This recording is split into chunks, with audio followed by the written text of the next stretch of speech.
Her husband dies in her arms before the first dance even ends, and his brother's first words are, "You belong to me now." Elena thought she was marrying into protection. Instead, she walks straight into a bloodbath. Adrian, the gentle Mafia heir, is gunned down in the ballroom, and the man who drags her out of the massacre isn't a savior, but his scarred, ruthless brother Marcus. The real insanity? The wedding attack wasn't random. Someone inside the family sold them out. And the widow everyone thought was weak? She's about to become the most dangerous player in the entire empire. The first dance was not yet over when crimson began to bloom across the white silk of her dress. Elena Varley had wed Adrian, the gentler son of the city's most brutal crime family, believing he was her shield from the darkness. She was tragically mistaken. He died in her embrace, slain in the middle of their own ballroom. But the true nightmare started when his ruthless, scarred brother, Marcus, stepped across Adrian's body. His gaze held a fire more terrifying than grief as he spoke the 5 words that demolished her world. "You belong to me now," to witness how Elena survives a life where love and violence are the same weapon. You must follow her story to its bitter end. The Varley estate itself was a lie. It never looked like a place where people were destined to die. It was a vision from a glossy magazine, with its marble columns, crystal fixtures, and gardens so flawlessly groomed they appeared artificial. Elena had walked these grounds on Adrian's arm just 3 months ago, believing his promises of safety, that his family would be her fortress, that her life as a fugitive was over. She had willed herself to trust him, silencing every instinct that shrieked in protest. Now, in the bridal suite, the fabric of her gown pooling around her like a milky sea, Elena faced her reflection. The dress was worth more than her mother's yearly earnings. The diamonds at her throat were real. The smile on her face, however, was not. "You are breathtaking," said Maria, the old woman tasked with her preparation. Maria's hands were careful as she settled the veil, but Elena saw the profound sadness in her eyes, as if she were dressing a lamb for the slaughter, not a bride for a wedding. "Thank you," Elena whispered, feeling not beautiful but bartered. The Varlus required a spotless bride, someone detached from their world who could project an image of legitimacy for the press. Adrian needed a wife to fulfill his father's decree. Elena needed sanctuary from the men who had murdered her father and were now hunting her. It was, she had told herself, an even trade. Adrian had been considerate, at least. Throughout their swift engagement, he had feigned a genuine courtship with dinners and feigned interest. He possessed kind eyes and a disarming smile, a relief from men who made her skin crawl. "I know this isn't what you imagined," he admitted one evening, "but I will be good to you, Elena, I promise." She had believed him because she had no other choice. A knock on the door made her flinch. "It's time," Maria said softly. Elena's hands shook as she took her bouquet. White roses. Naturally, every detail of the wedding was designed to scream purity, a meticulously crafted falsehood. The ceremony passed in a surreal haze. The estate's ballroom was transformed into a dreamscape of white florals, gold accents, and enough candlelight to ignite an inferno. Hundreds of guests filled the pews, politicians and magnates with smiles that never touched their eyes. The Varley family held the front rows, reigning like monarchs over their court. Elena's section was nearly deserted.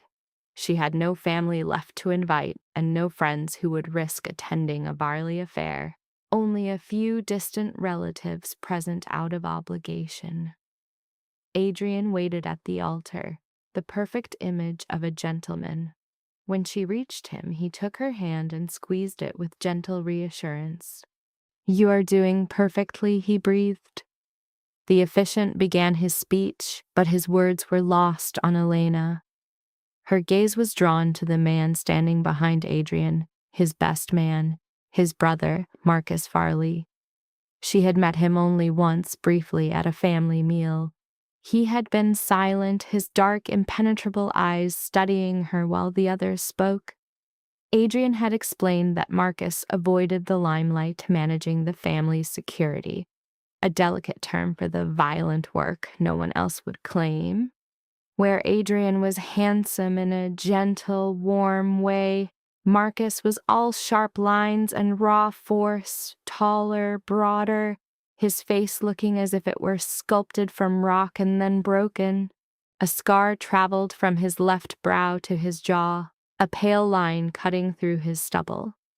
His suit was tailored to perfection, but he wore it like a suit of armor, and his stare was not one of admiration or curiosity. Marcus looked at her as if she were a complex problem he was unraveling or a miscalculation he was planning to correct. Elena tore her gaze away, forcing herself to focus on Adrian as they exchanged vows. His voice was steady, sincere. For the kiss, he leaned in with a caution as if she were fragile. The guests applauded. Music surged. It was official. She was now Elena Varley, property of a lethal dynasty, whether she consented or not. The reception was instantaneous. Champagne poured like water, while a string quartet provided a fragile melody, a soundtrack for the laughter and chatter of guests feigning celebration. This was no union of hearts, but a contract sealed before God. Elena's smile became a mask she wore until her jaw ached, her hand shaking countless others whose names evaporated upon meeting. Congratulations were offered, empty as the glasses they held. Adrian lingered at her side, a study in the role of the attentive husband, yet a tremor of tension in his shoulders betrayed him. His gaze darted ceaselessly, a man anticipating disaster. "Are you all right?" Elena whispered in a stolen moment of quiet. "I'm fine," he replied, a breath too soon. "So many faces. It's hard to keep an eye on them all." "It's the security, isn't it?" He seemed startled by her perception. "My father extended invitations to associates who don't always see eye to eye. It's handled. Marcus has his men watching. Nothing is going to happen." Yet the way his fingers whitened around the stem of his champagne flute suggested he was trying to convince himself more than her. Elena's eyes followed his across the grand ballroom. Near the entrance, Marcus stood, a statue carved from shadow, his gaze sweeping methodically over the crowd. He was a predator sifting through the herd, every sinew taut and primed. And then, for a heartbeat, his eyes found Elena's. The raw force in his stare stole the air from her lungs. It was not desire, at least she was certain it wasn't. It was something much darker, more intricate. Anger, perhaps, or even resentment, as though he held her accountable for a sin she had yet to commit. She broke eye contact first. "Dance with me?" Adrian asked, holding out his hand. "The first dance, I believe. Another show for the cameras." Elena allowed him to lead her onto the floor. The quartet transitioned into a waltz, and Adrian drew her near, close enough to appear romantic for the onlookers, but with a distance that felt safe. His hand was a light pressure on her waist. "You are doing beautifully," he said as they began to turn. "I know this is not easy." "It is fine," Elena lied. "After tonight, things will become simpler. We will find a rhythm." "I meant what I promised. I will look after you." She wanted to believe it. She desperately wanted to believe this arrangement could somehow work, that she could carve out a life here. They moved slowly with the music. The floor began to fill with other couples, a swirl of practiced smiles, cautious businessmen, and women whispering behind gloved hands. And with every turn, she could see Marcus in the background, forever watching, forever calculating. "Why does your brother hate me?" The question escaped Elena before she could suppress it. Adrian faltered in his step. What? Marcus does not hate you. He looks at me as though I don't know, as if I have committed some offense. Marcus looks at everyone like that. Do not take it to heart. But Adrian's voice had strained. He is protective. He does not trust easily. Give him time. Time? As if time could ever fix the way Marcus's eyes burned into her, as if she were something that needed to be purged. The music swelled. Adrian spun her gently. For one fleeting instant, Elena nearly surrendered to the fantasy. A bride, her husband, safe. Then the first gunshot ripped through the music. It came from near the entrance. It was a sharp crack that sliced through the string instruments and the murmur of conversation. For a split second, there was only stillness, as if everyone collectively hoped they had misheard. Then a scream pierced the silence, and the ballroom descended into chaos. Adrian's hand clamped onto Elena's wrist, pulling her downward as more shots rang out. They crashed to the marble floor amid shattering glass and panicked cries. Elena could not see the source of the attack, only blurs of motion and toppling bodies. "Stay down!" Adrian gasped, attempting to shield her with his own body. But then he jerked violently, and his grip on her wrist went slack. A crimson flower bloomed on the white linen of his shirt, unfurling with impossible speed. Adrian. His body became dead weight, a final crushing embrace that brought them both to the floor. His eyes were wide with a question he would never get to ask. Adrian. Elena's arms cradled him, the heat of his life soaking into her gown, a warmth that felt so terribly wrong. A liquid whisper escaped his lips. "No, no, Elena, run," she refused. "I'm not leaving you." He repeated the command, "Run." The focus bled from his gaze. So much blood. Elena pressed her palms to the wound, a futile prayer against the inevitable, for she knew the face of death all too well. The ballroom music still played as the light left Adrian's eyes, and he was gone. The world around them dissolved into a symphony of violence, gunfire, screams, the shattering of crystal. Elena was frozen, a statue in the heart of the storm. Her husband's life stained her hands, her dress, her soul. Time fractured into meaningless shards. Then a grip like iron tore her from her vigil, hauling her upward with bruising strength. She looked into the face of Marcus. His jaw was splattered with blood, his suit ripped, but his eyes were voids, reflecting nothing of the carnage. "Let go," she pleaded, pulling against his hold. His grip only tightened. "You have to move now." He delivered the final blow. "Adrian is dead." The words were stones, dropped into the ruin of her world. "And you'll join him if you stay here." He gave her no choice, towing her away from Adrian's still form, away from the ballroom's epicenter where the firefight raged. Elena's limbs were strangers to her, stumbling on the hem of her ruined gown as Marcus forged a path to a side exit. The room was a tableau of war. Varelli security clashed with masked assailants among the bodies of guests and guards. The grand ballroom had become a charnel house. Marcus kicked a service door open, thrusting her into a stark, concrete corridor where the sounds of the battle became a muffled, distant thunder. "Stay put," Marcus commanded. Elena's question, "Where are you going?" died on her lips. He was already turning back, a handgun appearing from his jacket. He moved with the lethal grace of a predator, not a man mourning his kin. Elena collapsed against the wall, a tremor racking her body.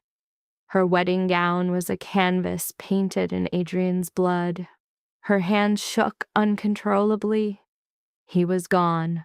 Her kind, gentle Adrian, who had sworn to be her shield, was slaughtered on the night that was meant to be their beginning, and his brother was now returning to the fray, an angel of vengeance she didn't understand. The gunfire began to recede. The minutes stretched into an eternity. Elena anchored herself to the frantic rhythm of her own pulse, a desperate effort to remain upright. The door swung open and she flinched. Marcus stood there, his weapon still in hand, his own hands now painted red. She couldn't know whose blood it was. "Is it over?" Her voice was a fragile thing. "For now." He holstered his gun, his eyes finally settling on her. His gaze was a clinical inventory of her blood-soaked dress, her trembling form, her tear-ravaged face. A ghost of an emotion passed through his gaze, there and gone in an instant. "Can you walk?" She nodded, a lie she hoped her body would honor. He turned and walked down the hall, expecting her to follow in his wake. She forced her legs to obey, moving like a phantom through the estate's hidden arteries. They passed armed men, their faces grim, their clothes bearing the marks of the fight. None of them spoke. They surfaced in a private wing, still opulent, but less ostentatious. Marcus stopped at a bedroom, opening the door. Elena paused on the threshold. The room was spacious but austere, a bed, a dresser, curtains drawn tight. It was a gilded cage, beautiful and barren. "Inside," Marcus said. His tone was not a request, but an unbreakable command. She stepped across the threshold and he followed, the door closing with a soft, final click. The silence between them was a suffocating pressure. Marcus broke it by pulling out his phone. "It's done. 12 of theirs, 6 of ours. Adrian is gone." His voice was utterly detached, as if reciting a butcher's bill. "No, she's with me. I have it handled." He ended the call, his cold, calculating eyes landing on her again. "Take off the dress." The word sent a chill through her blood. "What?" "You're covered in his blood. The bathroom is through there. Shower. There are clothes in the closet." He was issuing directives, not speaking to his brother's grieving widow. "I want to see Adrian." "No. He's my husband." "Was." The correction hung in the air, a cruel finality as he stepped toward her, forcing her back against the wall. He never touched her, yet his presence was a physical force, consuming the air. "Adrian's body is being taken care of. You will shower, you will change, and you will wait here for my return." "You can't lock me in." "I can do precisely what I wish." His voice lowered, laced with steel. "You are in my home, under my protection. You will follow my orders. Is that understood?" Elena's throat tightened. This was not a brother's sorrow. It was a warden's decree, absolute control, and she was utterly at his mercy. "Why?" she whispered.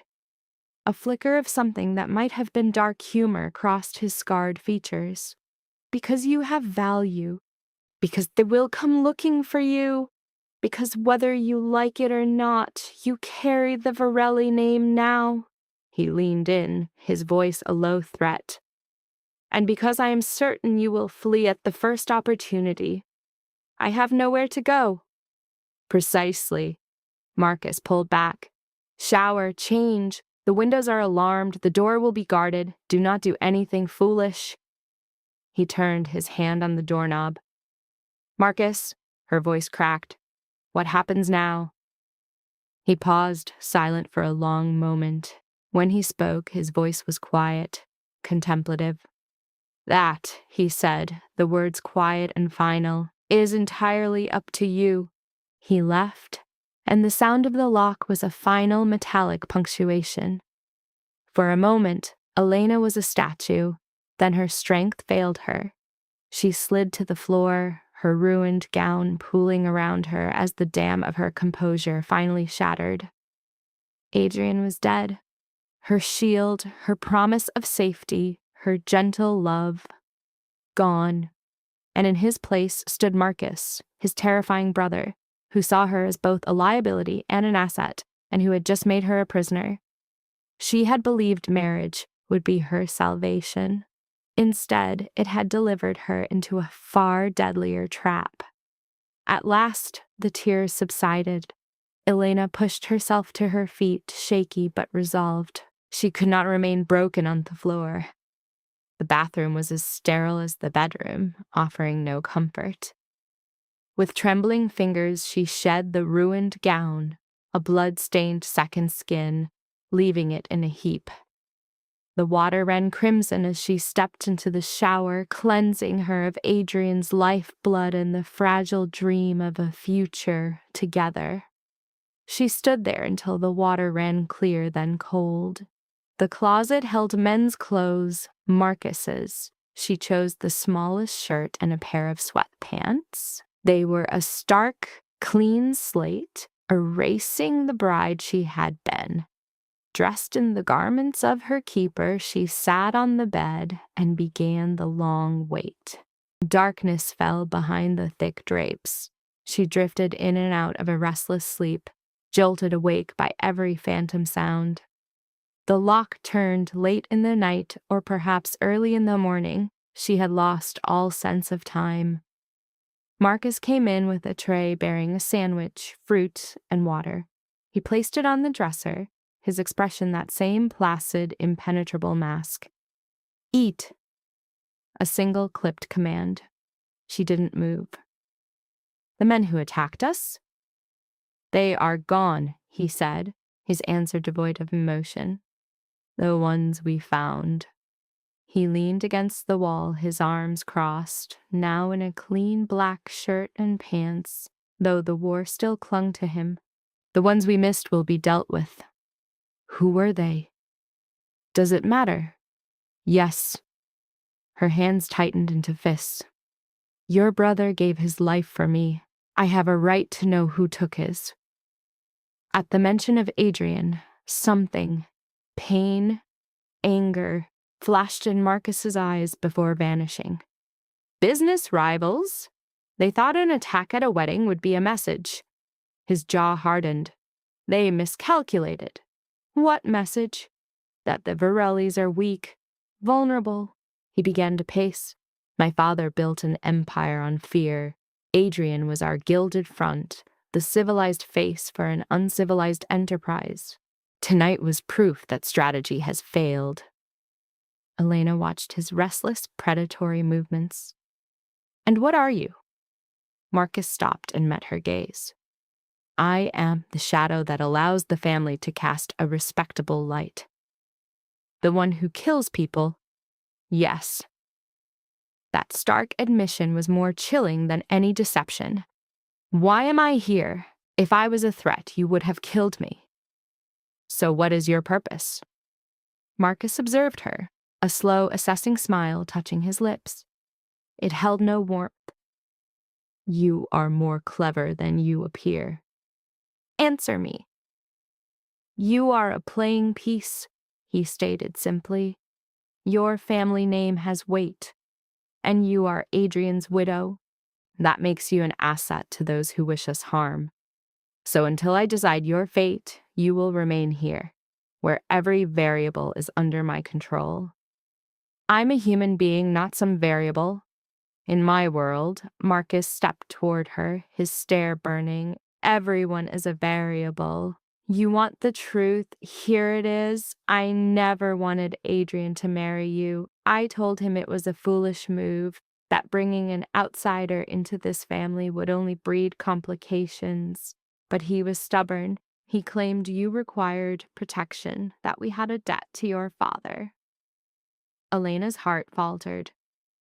"You were acquainted with my father?" "Everyone in our world knew Anthony Costa. He served us for 15 years before he made the fatal error of trying to leave." Marcus's face became a mask of stone. Adrian persuaded our father to grant him a peaceful exit, to let him take his daughter and vanish. That shield shattered the moment those same business rivals located him. The room began to spin. Are you telling me my father was employed by the Varellis? He managed our finances. He knew the origin and destination of every single dollar. When he decided he wanted out, he transformed from an asset into a liability. Marcus studied her expression, his eyes clinical. Adrian was consumed by guilt over it. He imagined marrying you would somehow absolve him. I warned him it would do the opposite, that you would become a vulnerability for our enemies to exploit. And look what happened. He's gone, and I was proven right. Marcus's voice turned to ice. But he is also gone, and so his obligations now fall to me. That includes his widow. Elena's hands began to tremble once more. The entire foundation of her life, every detail of the narrative Adrian had woven for her, was a fiction. Her father was no innocent bookkeeper caught in a violent dispute. He was an integral part of their machine, and Adrian's proposal was not an act of mercy. It was an act of penance. I want to be released, she said, her voice a fragile thread. No. You claim I can use you as leverage. Very well, announce my availability to whoever is looking. Let them take me. I want no part of this life. Marcus moved with a speed that defied belief. One instant he was on the far side of the room, the next his hand was clasped around her throat. It wasn't a choke, but a hold that pinned her in place, compelling her to meet his gaze. You are not in a position to choose, he murmured. Your choices ended the second you took my brother's name. For better or worse, you are a Varelli now. That name is seared into your skin. You cannot scrub it away. You cannot outrun it. The only choice you have left is whether you embrace it or spend what remains of your very brief existence fighting it. Elena stared back, her pulse a frantic drum against his palm. Why does it matter to you if I embrace it? For a long moment, Marcus was silent.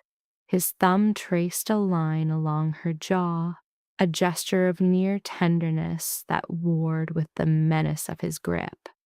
Then he let her go, taking a step back. Eat. Get some rest. We will determine the next steps in the morning.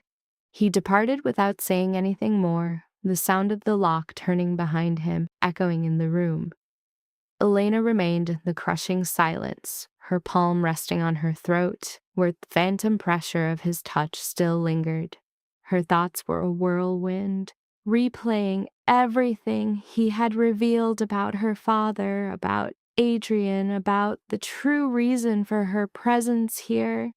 She had married into the Varelli family, believing it was her deliverance. But deliverance was never part of the bargain. There were only different iterations of the same cage, closing in on her from all sides. And Marcus, the scarred, savage Marcus, who regarded her as if she were simultaneously a burden and a treasure, held every single key. Elena drew the food tray closer and made herself eat, not from hunger, but from a desperate need for the strength to face what lay ahead. To endure in this brutal world, she had to shed the skin of the helpless widow they all saw. She had to become something else. 3 days crawled by before Marcus reappeared. 3 days of meals brought by stone-faced guards who refused to make eye contact. 3 days of gazing at the same 4 walls, confirming the windows were sealed, hearing the muffled sound of footsteps that never ceased. 3 days of Elena prowling the room like a trapped creature, her mind tracing every conceivable escape plan, only to find each one a dead end. She had tested the door on the 2nd day. The guard posted outside had merely steered her back into the room without uttering a word. His grip on her shoulder was firm. Not rough, but devoid of any gentleness. It was a clear message that she was now an object, not an individual. On the dawn of the fourth day, the lock turned and Marcus entered. He appeared as if he hadn't slept at all. Bruised shadows rested beneath his eyes. A coarse stubble covered his jaw, and a fresh gash marked his brow that wasn't there before. Yet his suit was immaculate, his posture rigid with control. Whatever ordeal he had just weathered, he remained unbroken. "Get dressed," he commanded flatly. "Wear something appropriate. You have 10 minutes. Elena rose from her position on the edge of the bed. "For what?" "Because I commanded it." "That is not a reason." Marcus's eyes narrowed. "You require reasons?" "Mine. Adrian's funeral is in 2 hours. Your attendance is required. My father wishes to see the sorrowful widow standing graveside, performing her role. So, you will select a black dress, remain silent, and follow my instructions to the letter. Is that understood?" The word struck her with the force of a physical blow. Adrian's funeral? Of course. She had been so consumed by her own confinement she had nearly forgotten that he was gone. Nearly forgotten that only 4 days prior she had held him as his life drained away onto a polished ballroom floor. A hot wave of shame washed over her. "I have nothing to wear," she stated, her voice low. Marcus nodded towards the wardrobe. "Check again." Elena pulled the closet door open. Where previously there had been only Marcus's large shirts and trousers, a new collection of women's attire now hung, mostly dark dresses and morning wear. Someone had entered her room as she slept. The realization made her flesh crawl. She selected the most modest dress available, black with long sleeves and a high neckline. It was plain, nothing that would draw attention. Today she needed to be invisible, not a spectacle. 8 minutes, Marcus's voice came from behind her. Elena pivoted. "May I have a moment alone?" "No. I beg your pardon. I don't trust you not to try something foolish. Change in here or don't. It's your decision." Heat rushed to Elena's cheeks. "You can't be serious." Marcus simply folded his arms, leaning against the wall with an air of complete indifference. 7 minutes. The bastard. Elena seized the dress and stormed into the bathroom, shutting the door with more force than was necessary. She changed with haste, her fingers trembling now more with fury than with dread. When she stepped out, Marcus was precisely where she had left him, entirely unfazed. "Shoes are near the door," he stated. "Time to go." The heels were plain black pumps that fit tolerably well. Elena put them on and trailed Marcus out of the room, breathing free air for the first time in 4 days. The corridor beyond was as cold and impersonal as she recalled. Cream-colored walls, expensive art that evoked no emotion, and a thick carpet that absorbed all sound. They moved past other chambers, each with its door shut. Faint voices bled through, some indecipherable murmurs. The Varelli compound was immense, sheerly spanning several acres. She had glimpsed only a small portion of it on the day of her wedding. Wedding day. The words were like ash in her mouth now. Marcus guided her down a sweeping staircase and into a grand foyer that led to a circular drive. A line of black vehicles waited like a cortege, for that was precisely what it was. Men in dark suits lingered beside them, smoking and speaking in hushed tones. They all fell silent at Marcus's approach, their gazes shifting to Elena with a mixture of curiosity and disdain. She raised her chin and continued forward.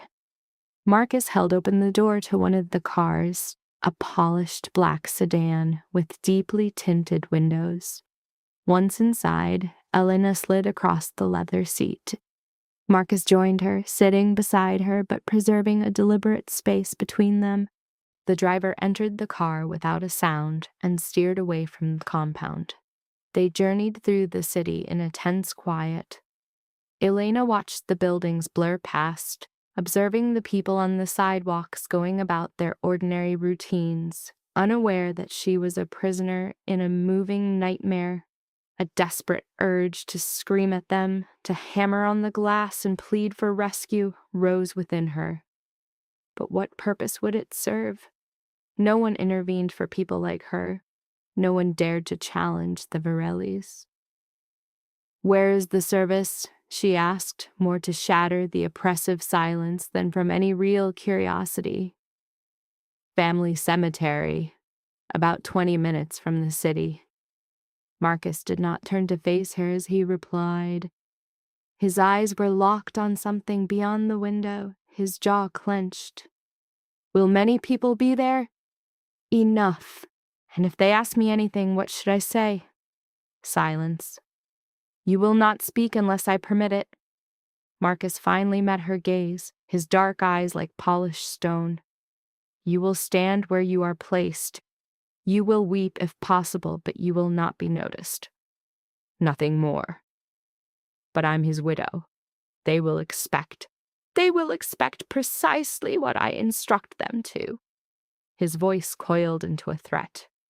"You appear to have forgotten your place here, Elena. So allow me to remind you, you are not some bereaved wife with agency. You are a problem I am containing until I determine your ultimate use.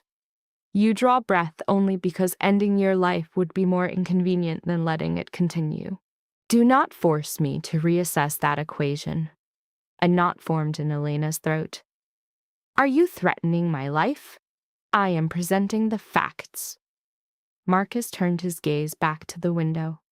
Adrian's end created a void. Other families are now circling, probing for any sign of weakness. My father's age is a liability, leaving me to hold our world together against those who would tear it apart.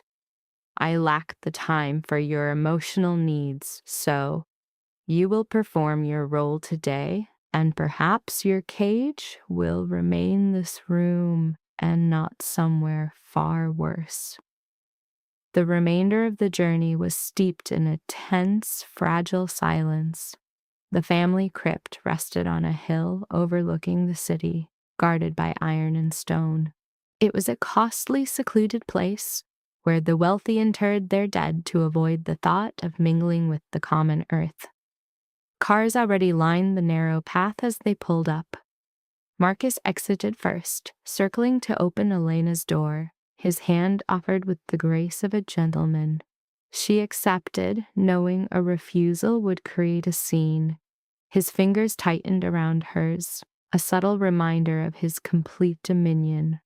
The assembled mourners turned as one to witness their arrival. Elena saw faces from the wedding, politicians, partners, men who likely toasted Adriana's demise with champagne while feigning sorrow. The others were unknown. All of them watched Elena as if she were a curious, distasteful spectacle. The earth was already broken. A plain coffin of elegant mahogany, grotesquely expensive, waited on brass stands. White blossoms were everywhere, their cloying scent turning Elena's stomach. Marcus steered her toward the front seats, his hand a firm weight on her lower back. An older man occupied the central chair, silver hair immaculate against the ruin grief should have wrought. Elena knew him from pictures. Vincent Varley, the patriarch, the architect of an empire built from violence. His pale eyes drifted from Marcus to her as they approached. "She is here as you asked," Marcus stated. Vincent's gaze fixed on Elena, weighing and measuring her. "You are more petite than I imagined." Elena had no answer for such a statement and so offered none. "Sit." Vincent indicated the chair next to his. She obeyed. Marcus stood sentinel behind her, less a family member than a warden. The rite began, A priest offered empty words, from ash to ash, from dust to dust, the same tired phrases used to sanitize a violent death. Elena heard almost none of it. Her mind was fixed on the casket, struggling to accept that Adrian was inside, that the man who had sworn to keep her safe was now just this. She knew she was supposed to cry. It was the duty of a widow at a funeral. Yet her eyes remained dry. The world felt muffled and far away, as if she were watching a play about someone else's life. Vincent leaned in, his voice a low whisper meant only for her. Adrian held you in high regard. Elena blinked. Sir? My son. He claimed you possessed a strength that belied your appearance, that you had weathered storms that would shatter others. Vincent's stoic face was unreadable. Was he correct? I cannot say. You will, he said, turning his attention back to the priest. The service concluded. People shuffled past the coffin, their condolences to Vincent sounding hollow and practiced. Elena observed them, these predators in fine suits, and wondered just how many had wished for Adrian's death. As the time came to lower the casket, Marcus's hand found her shoulder. Stand. Elena rose. The coffin sank slowly into the ground, and she knew a feeling should come, grief, anger, something. Instead, there was only a hollow numbness, a void where her heart should have been. Someone pressed a white rose into her hand. The meaning was clear. Innocence, sorrow, everything she was meant to be. Elena let it fall onto the casket without a flicker of emotion before turning her back. The wake was held at the estate, of course. The very ballroom where Adrian had bled out was now pristine and repurposed, every trace of the violence erased as if it were a dream. Elena found herself wondering if her blood-stained wedding gown was still in this house, or if it had been consumed by fire. Marcus shadowed her as condolences were offered. Most people bypassed Elena, offering sympathies to Vincent or Marcus as though she were a ghost. A few gave her cold acknowledgments and even colder looks. Mrs. Varelli, a man in a tailored gray suit, materialized beside her, his smile all edges. My deepest sympathies for your loss. Thank you, Elena murmured on instinct. Robert Chen, he introduced himself. I was a business associate of your late husband. A terrible tragedy. Indeed. You must be completely undone. His eyes declared her a liar. If I can be of any assistance in this trying time... Marcus appeared at Elena's side before she could utter a word. Mr. Chen, I was not aware you had been invited. The air around them instantly grew colder. Chen's smile never wavered. I came to offer my respects. How considerate. Marcus's hand claimed Elena's waist possessively. But my sister-in-law is exhausted. I am sure you can appreciate that. But of course, Chen's eyes darted between them, his mind clearly at work. We will speak again, Mrs. Varley. He melted back into the throng. Who was that? Elena demanded. Someone who covets what he cannot possess. Marcus guided her away from the center of the room. Do not speak to him again. I wasn't going to. I have no interest in your intentions. Avoid him. Marcus's jaw was set like granite, his hand still clamped to her waist. In fact, you will not speak to anyone unless I am present. For how much longer? Indefinitely. Until I decide otherwise. Elena pulled away from his grip. I am not some animal you can order around. No, you are a widow at a funeral, and that makes you a target for every shark in this room seeking an advantage. Marcus seized her wrist before she could retreat. I know you are furious. I know you wish to defy me at every turn because it gives you the illusion of power. But I am all that stands between you and 100 different ways to die. So you will swallow your pride, you will stay by my side, and you will not get us both killed. His hold was not painful, but it was absolute. Elena looked into his eyes and saw something flicker behind the cold facade. Perhaps it was true concern, or perhaps merely pragmatism. With Marcus, it was impossible to know. Fine, she breathed. He let go of her wrist but remained close. 2 more hours. Then this is over. The time crawled by. Elena stood anchored to Marcus as a parade of people came and went, speaking their empty sympathies. She manufactured a smile when necessary, nodded at the correct intervals, and played the part of the perfect shattered widow. And through it all, she watched. She saw how Marcus's eyes tracked every person who neared them, the slight stiffening of his frame when someone lingered too long.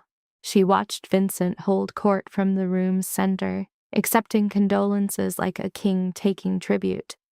She noted the guards at every door, their hands poised near hidden steel. This was no gathering of mourners. It was a battlefield cloaked in civility. When Marcus finally escorted her back to the car, Elena's face was sore from the strain of her mask and her feet throbbed. She shed her heels the moment she was inside the car and shut her eyes. You performed well, Marcus observed as they left the estate behind. Elena opened her eyes to see him studying her. I stood still and said nothing. That is hardly a challenge. You might be surprised how many people fail at even that. He loosened his tie, the first gesture of ease she had seen from him all day. My father was impressed. Should I feel honored? You should feel intelligent. Marcus settled back into the leather. Vincent is not a man who is easily impressed. That he even addressed you directly is noteworthy. He asked if Adrian was right about me. What was that about? Marcus fell silent for a long beat. Adrian was convinced you could acclimate, that you were more resilient than you appeared.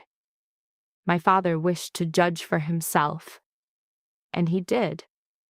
He saw someone who did not fracture under duress, someone with the potential to survive in this life. Marcus's stare held hers. Whether that is a blessing or a curse has yet to be determined. Silence descended again.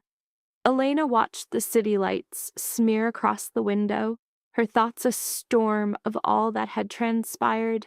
The funeral, the wake, the circling predators with their false smiles and genuine menace. She had survived the day, just barely. But how many more days like it could she possibly bear? Upon returning to the estate, Marcus led her to her room, her cell, and turned the key. Elena braced for him to push her inside and depart as usual. Instead, he stepped into the room with her, shutting the door. Elena's heart hammered against her ribs. What are you doing? We have to talk. Marcus moved to the window, tested the locks, then scanned the room as if searching for listening devices. Sit down. I have been sitting all day. Elena. Her name was a sharp command. Sit. The command was soft, but she obeyed, perching on the bed's edge, her fingers laced together. Marcus remained mobile, a caged predator with a darkness in his eyes she had never seen. The wedding, he started, then faltered. It wasn't a coincidence. You called them business rivals. They were, he conceded, but they had a guide. They knew the timing, security rotations, exactly where Adrian would be. His hands tightened into fists. The execution was too clean.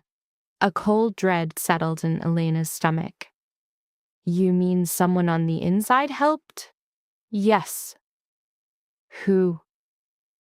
That, he said, halting to face her, is what I need you to find out.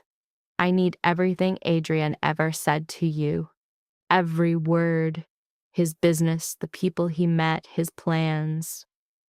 I hardly knew the man. We were engaged for 2 months, and he spent most of it traveling. We never had what you'd call deep talks. Then give me what you do have, Marcus urged, pulling a chair from the desk and straddling it backward. Start at the beginning. The memory was a wound she didn't want to touch, but his gaze was unyielding. He came into the diner where I worked, sat in my section 3 days in a row before he spoke. And what did he say? He asked if I knew who he was. I said no. I think he liked that. Elena remembered it all with perfect clarity.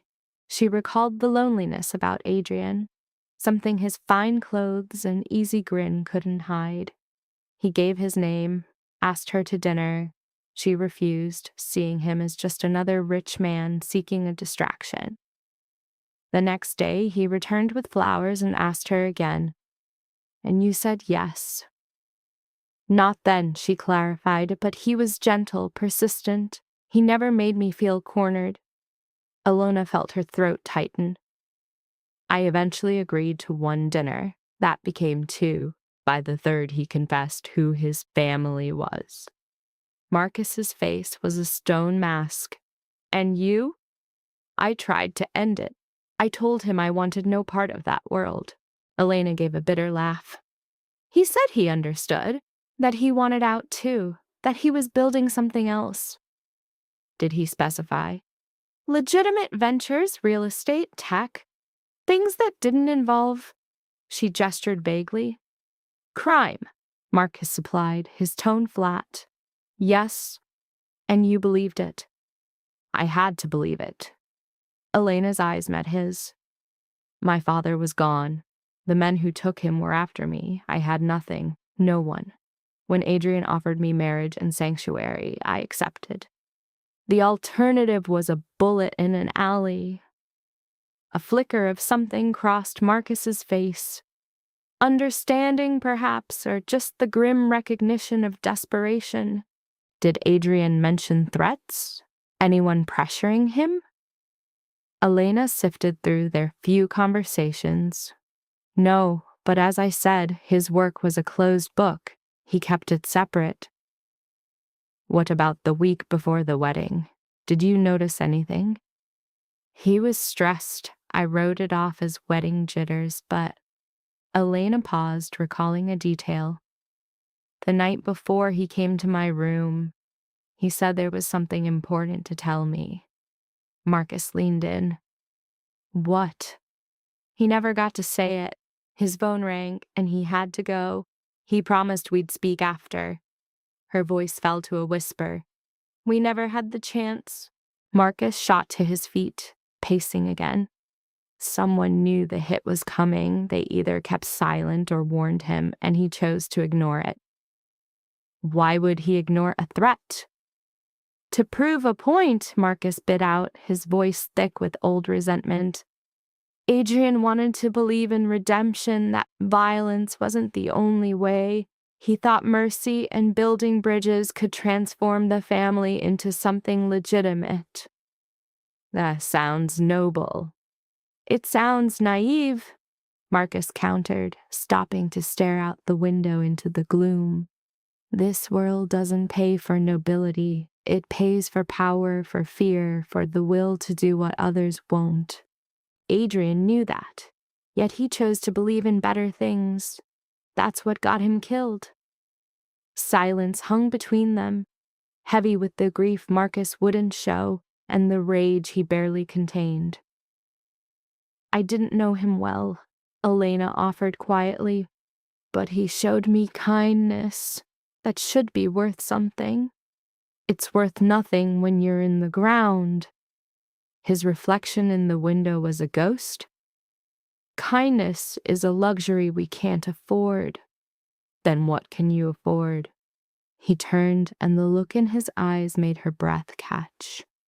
Survival, control, and ensuring my brother's killers have very little time to celebrate. You're going after them. I'm going to raise their entire network and salt the earth beneath it. His voice was unnervingly calm, making the promise all the more terrifying. Anyone who helped them, anyone who knew and said nothing, anyone who gained from Adrian's death, they'll burn as well. Elena should have been repulsed by the cold brutality. Instead, she felt a dark satisfaction that someone would make them answer for it. How long will it take? She asked. As long as it takes. Marcus headed for the door. Until then, you stay put, stay hidden, and stay out of my way. Wait. Elena stood. You can't just keep me locked in here. Watch me. Marcus. He spun on her so quickly she flinched back. Do you have any idea what they will do to you? Adrian's murderers, the rivals circling his territory, even some of our own who see you as a liability? His voice dropped to a dangerous whisper. They will use you, Elena. They will break you for information, use you as leverage, or just kill you to make a statement. You are breathing right now only because I have you somewhere they cannot reach. So I am a prisoner for my own safety. Yes. That isn't living. It's just a slower way to die. Marcus's jaw tightened. Would you prefer the faster way? The question hung between them like a blade. Elena held his gaze, refusing to look away. I would prefer to have a choice, she said, her voice low. For a heavy moment, Marcus just stared. Then he walked to the door. You don't have choices anymore. The sooner you accept that, the easier this becomes. He left, and the lock's click was the sound of brutal finality. Elena stood alone in the room, her hands shaking with a powerless rage. She had played the grieving widow all day, standing beside Marcus and Vincent while dangerous men offered empty sympathies. But it wasn't grief that was crushing her. It was the weight of this gilded prison, the knowledge she had traded one death sentence for another. She could not do this. She couldn't spend her life in this room, waiting on Marcus to dictate her fate. Elena moved to the window, pressing a palm to the cool glass. Outside, the state stretched into the vast darkness. Freedom was just there, beyond locked panes and armed patrols, and a man who held her life in his hands. But it was real. She just had to find a way to take it. The next morning, a guard brought her breakfast wrapped in a newspaper. Elena almost dismissed it. Why should the outside world matter to her now? But boredom won out, and she began to read. The headline stopped her cold. Barley wedding massacre leaves 12 dead. Rival family suspected. Underneath was a photograph of the state. Its drive swarmed with emergency vehicles. A smaller inset showed Adrian at a charity function, smiling as if he hadn't a care in the world. Elena read the piece twice. It was all speculation and veiled language. The police were investigating. No arrests were made. The Verily family refused to speak. But buried in the middle, a line made her breath catch. Sources suggest the attack was an inside job, raising questions of loyalty within the organization. So Marcus had been right. A traitor walked among them, and that person was still out there, a continuing threat. Elena put down the paper and looked at the locked door. Marcus was hunting enemies while she was stored away like a fragile heirloom. But what if she refused to be useless? What if she could become so valuable he'd be forced to let her out? The idea was reckless, likely suicidal, but it was better than the slow madness of this room. She began observing everything, the guards' routines, the sounds that mapped the mansion in her mind, the fragments of talk she could hear from the hall. On her 5th day of captivity, the lock turned at an unusual time, mid-afternoon. Elena looked up from the book she'd been feigning interest in. Marcus stood in the doorway, looking like he'd been through hell. His shirt was soaked in fresh, dark blood. His knuckles were split and swollen.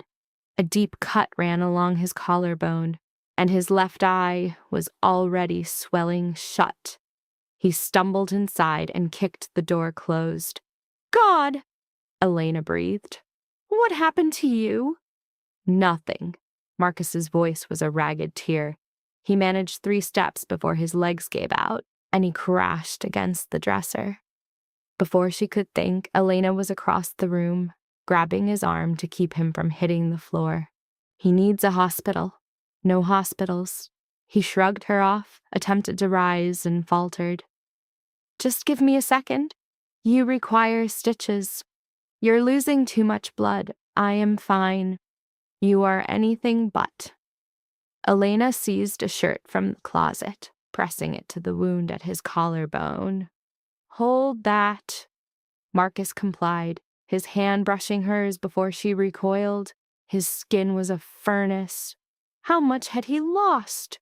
"Where is your first aid kit?" Elena asked sharply. "Bathroom, beneath the sink."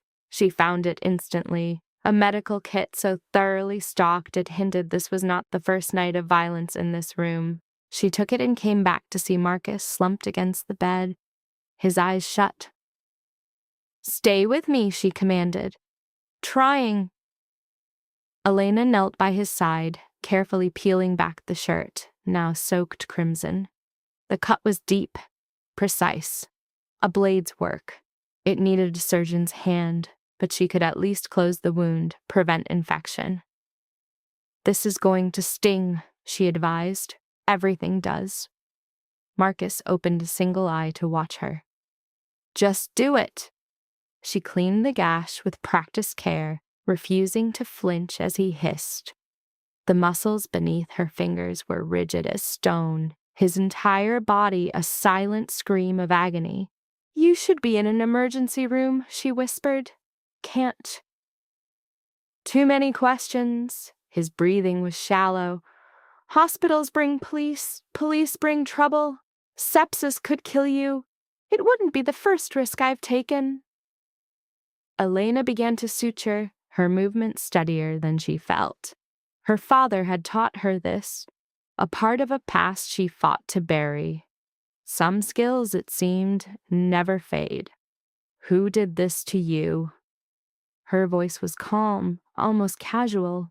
Anything to keep him tethered to consciousness. "The ones who murdered Adrian." Marcus's voice grew thick. "Found their nest. They were not pleased to see me." "How many?" "5, then 4, and now you've killed them." "Most." Elena knotted the final stitch, then began cleaning his torn knuckles. "You're insane." "Probably." He watched her work, his expression a heavy, unreadable mask. "You're skilled at this." "My father taught me." He said in his business, knowing how to mend a man was a valuable asset. Elena's hands froze. "I only learned yesterday that his business was the same as yours." Would knowing have changed things? She considered it with brutal honesty. No. I would have still chosen Adrian. I would have still accepted the safety he promised, even knowing its price. I just never knew the cost was his life. Elena finished with his knuckles and leaned away. "Take your shirt off?" Marcus lifted an eyebrow. "You're covered in blood, and I have to check for other wounds," Elena said without emotion. "Remove it, or I will let you bleed." He wrestled out of the tattered shirt, his movements slow and agonizing. Elena averted her gaze from the road map of scars crisscrossing his torso. Some faded like ghosts, others still fresh. A lifetime of violence written on his skin. She discovered 2 more cuts, both shallow, and treated them swiftly. Her hands had begun to tremble now, the adrenaline fading to leave her exhausted and unnerved. As she finished, Marcus seized her wrist. "Thank you." Elena's eyes met his. "You would have done it yourself if I was not here." "Yes, but it would have hurt more."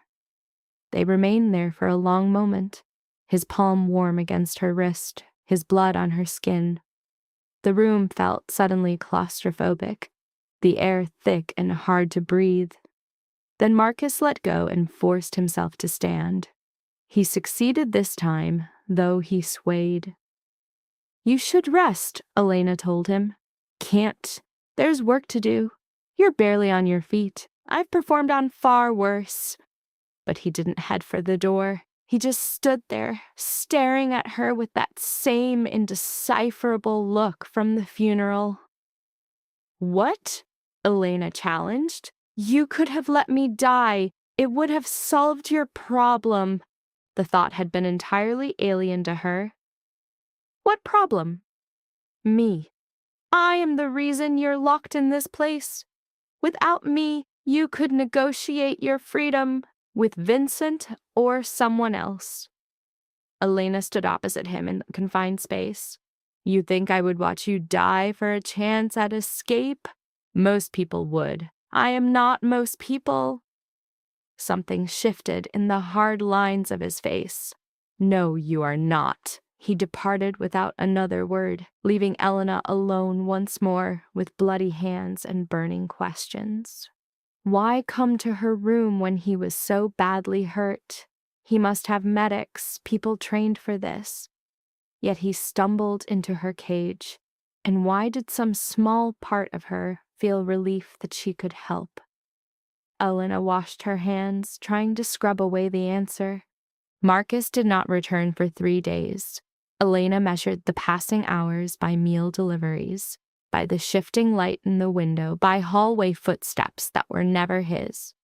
She told herself it was only boredom, a search for any change in the monotony. But with every click of the lock, her pulse quickened with something that felt dangerously like anticipation. On the 3rd night, the sound of breaking glass woke her. Elena shot up in bed, her heart a frantic drum. The noise came from the gardens below. She slid to the wall, listening, voices harsh and urgent, then gunfire, short, sharp bursts that tore the night's silence to shreds. She had heard enough gun battles to distinguish this from fiction. This was happening now. It was close enough to smell the acrid scent of cordite seeping through the window frame. The door flew open. A guard she had never seen before grabbed her arm. "Move! Now! What is happening? Move!" He pulled her from the bed, ignoring that she wore only a t-shirt and underwear. His grip was bruising as he hauled her into the corridor. More armed guards hurried past them. Orders were being yelled from below. Elena's bare feet slapped on the marble as the man pulled her down a hall she did not know, deeper into the manor's private section. They halted before a heavy steel door that looked like a bank vault. The guard entered a code and pushed Elena inside. "Stay here. Do not open this for anyone but me or Marcus Varley. Do you understand?" Elena gave a silent nod. The door slammed, its locks engaging with heavy, final clicks. She was in a safe room. No windows, reinforced walls, a single light casting harsh shadows. There was a cot, a table with water and rations, and a phone on the wall. Elena lifted the handset. A deadline, naturally. More gunfire erupted, closer this time. She could hear it through the thick walls, the sharp crack of rifles, the deep percussion of shotguns, men screaming orders and curses. The estate was under siege, and she was sealed in a box, blind to the outcome. Time stretched, distorting. Minutes felt like hours. The violence peaked, then slowly subsided. Silence returned, punctuated only by her own ragged breathing. Elena sat on the cot and waited. She had no idea how much time had passed when the locks finally disengaged. The door opened and Marcus filled the space, his shirt torn and blood spattered, a rifle hanging from his shoulder. "You are safe," he stated. It was not a question. Elena got to her feet on unsteady legs. "What happened?" Chen made his play. Marcus's voice was flat with exhaustion. He thought he could use the chaos after Adrian's death. He sent his men to breach the estate. And did they? They are dead. All of them. He stepped back. "Come on, this room is secure, but I want you where I can see you." Elena walked behind him through the corridors, where bodies were strewn across the hall. Chen's men, she presumed, their blood soaking into ornate carpets. She stepped over them numbly, her mind unable to register the scene. Marcus took her to a different room, larger than her prison. It was an office. The massive desk, towering bookshelves, a seating area with leather chairs. One wall was all bulletproof glass, overlooking the grounds where fires still smoldered in the night. "Whose office is this?" Elena asked. "Mine." Marcus locked the door and propped the rifle against the wall. "Sit down before you fall over." She hadn't noticed she was swaying until he spoke. Elena collapsed into a leather chair, her legs giving out. "How many casualties?" 12 of his, 3 of ours. Marcus went to a cabinet and poured 2 glasses of amber liquid. He put one in Elena's hand. "Drink." She obeyed, and the whiskey burned a trail down her throat. "Is it over?" "For tonight." Marcus finished his glass and poured another. "Chen's dead. I put the bullet in his skull myself, but he won't be the last. Adrian's death exposed us, and everyone knows it." "How long can you continue to fight like this?" "For as long as I must." But his voice was tired, a bone-deep weariness that had nothing to do with the night's battle. He stood by the windows, watching the fires, his shoulders rigid. Elena watched him in the dim light. Blood and soot stained his face. His knuckles were raw, and he favored the left side, where her stitches were surely strained. "You need a doctor," she said, later. "Marcus," I said later. He turned from the window, and the look in his eyes stopped her. Not anger, something raw and desperate. "I need to think. I need to know who is next, how to reinforce our position, where the next attack will land. You need to sleep. I will sleep when I am dead." A laugh, sharp and brittle, escaped him, a sound that promised he wouldn't last long at this rate. Elena placed her glass down. "Sit down," she told herself. "Just sit." She used the very tone he had wielded against her 100 times and was stunned when he simply obeyed, collapsing into the chair as if his strings had been snipped.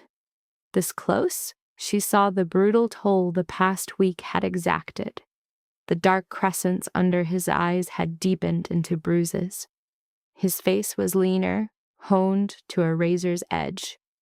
He was a man running on the fumes of rage and sheer will. "When did you last eat?" Elena asked softly. Marcus seemed to have to search for the answer. "Yesterday, perhaps, and sleep. A few hours, scattered." "You can't survive like this. I don't have a choice." His voice was a fractured thing. "Every second I'm not working is a gift of time to our enemies to plan their next attack. Every moment I allow myself to rest is another chance for a knife to find my back. And if you fall apart from the strain, what happens then? Who keeps this world from collapsing?" Marcus buried his face in his hands. "You have no idea how any of this works? Then make me understand." He held her gaze for a long moment, and she saw something settle deep within his eyes. A choice being made. This family is held aloft by 2 pillars, fear and respect in equal measure. My father took 40 years to build that. Adrian was meant to be the future, the polished public face to make us seem legitimate while I took care of the grim necessities. With him gone, a void remained. Every rival outfit, every hungry underboss, and every small-time gun with big ideas could sense it. You must now show the strength to fill that void, and I must prove I am fearsome enough that none would dare try. Marcus sank into his chair. It means I can't afford to look weak to hesitate. I have to be the very monster they whisper about. Elena recalled the bodies lining the hall, the crimson on his hands, the chilling detachment as he spoke of ending Chen.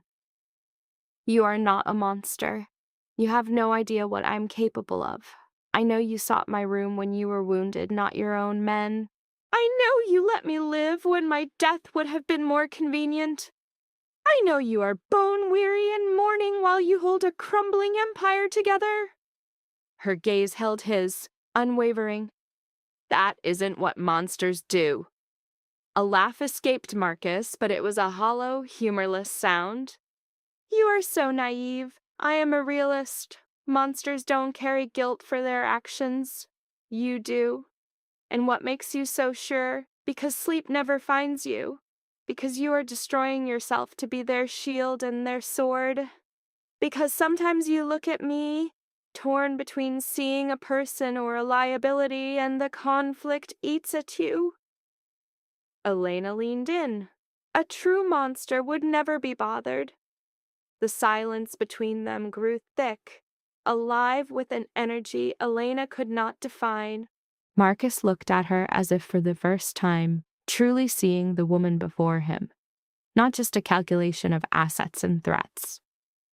Adrian was right about you, he finally murmured. You possess a strength people don't see. I had to. The weak don't last long in my world either. Your world. A pensive look crossed Marcus's face. What was your life like before this? No one had ever asked. Not Adrian, not Vincent, not a single soul. They were all too busy trying to use her, shield her, or manage her to wonder about the person she was before the name Varelli was branded upon her. Poor, Elena stated plainly. My father worked endlessly just to keep a roof over our heads and food on our plates. When my mother went away, it was only us. He showed me how to fend for myself, to read the signs of danger, how to bind a wound and vanish into the shadows. I believed he was simply paranoid. He was actually training me for the life he was so desperate to escape. Do you resent him for it? For leading this darkness to you? Elena weighed the question with sincerity. On some days, yes, but mostly I just ache for him. He was a flawed man who tried to save me the only way he understood how. By serving the Varellis, by doing whatever it took to keep me breathing. She paused. Just as you are now. Marcus recoiled as if she'd slapped him. This is different, is it not? You sacrifice parts of your soul to shield your family, making calls that corrode you because the only other choice is to watch it all burn. How is that not the same? This life was my choice. It wasn't yours, nor was it Adrian's. Was it not? He was born to it, just like you. Elena saw a cascade of emotions cross his features. Sorrow, fury, and a ghost of what looked like regret. He confessed to me once he wished he could have been someone different, done something that counted for more than just upholding a dynasty built on fear. When did he tell you this? During our second dinner. The wine had loosened his tongue, made him reflective. The thought brought a tightness to her chest. He said the one good thing about being a Varelli was having the influence to actually do some good. That if he could wield that power correctly, perhaps he could offset the darkness. Marcus shot to his feet, returning to the window. He was a dreamer. It put him in the ground. Or a traitor put him there, and his dreams had no part in it. His idealism made him put his faith in the wrong people. Marcus's reflection was a haunted shape against the dark glass. He wanted to see the good in everyone. He ignored a threat until the gun was already firing. And you find threats behind every corner because they are behind every corner. He turned to face her. You call me paranoid, but I've kept this family standing through 3 power plays, 2 federal probes, and more attempts on my life than I can recall. Adrian's path led to a coffin. My path keeps our people breathing. It also leaves you isolated, exhausted, and a single bad day from shattering completely. In 3 long strides, Marcus was on her, his hands seizing her shoulders, pulling her from the chair. Elena's breath hitched, yet she did not flinch. She only met his stare as he towered over her, his grip bruising. You want the truth? His voice was a raw, strained thing. I am 1 bad day from burning this kingdom to ash and never looking back. I am 1 weak moment from ending it all because this weight is too much to bear. I am holding on by a thread, and the only thing that stops me is knowing that if I let go, everyone who relies on me goes down with me. Then let me help you bear it. There is no one. I am here. The words tumbled out before Elena could stop them. I'm not expecting you to hand me your trust, but you should not have to face this by yourself. Marcus just stared, his grip still tight on her shoulders, his breathing uneven. Why would you offer help? I've held you captive, treated you like a possession, given you every cause to despise me. Because through all of that, you also protected me. Because I saw you mourn your brother when you pretended to feel nothing. Because I cleaned your wounds and saw the pain you hide beneath that iron will. Elena raised a hand to his jaw, her palm resting on the scarred skin. Because I know what it feels like to be drowning. For a long second, Marcus remained perfectly still, her hand against his skin, his eyes scouring hers for deceit or agendas he was so used to finding. And then something inside him fractured. His kiss was not soft. There was no tenderness in the way his lips met hers in a desperate, almost violent collision. His hands moved to her hair, twisting in the strands, anchoring her as if terrified she might vanish. Elena knew she should resist. She should feel revulsion, horror, anything but this. Instead, she was kissing him back with equal desperation, her fingers clenching his tattered shirt, drawing him nearer. It was a beautiful, chaotic mistake. He was the brother of her late husband, her captor, the man whose hands were stained with blood yet held her fate. But in that instant, none of it mattered. She only craved the contact, the raw proof she was alive, feeling something beyond the cold veil of fear. Marcus broke away first, breathing heavily, his forehead resting on hers. This is wrong. We can't. I know. Yet neither pulled away. They remained there in the shadowed office with the glow of distant fires outside and the dead growing cold in the halls as an irreversible shift occurred between them. I never hated you, Marcus said softly. At the wedding, you believed I despised you. I didn't. Elena's heart hammered against her ribs. Then what did you feel? I wanted you.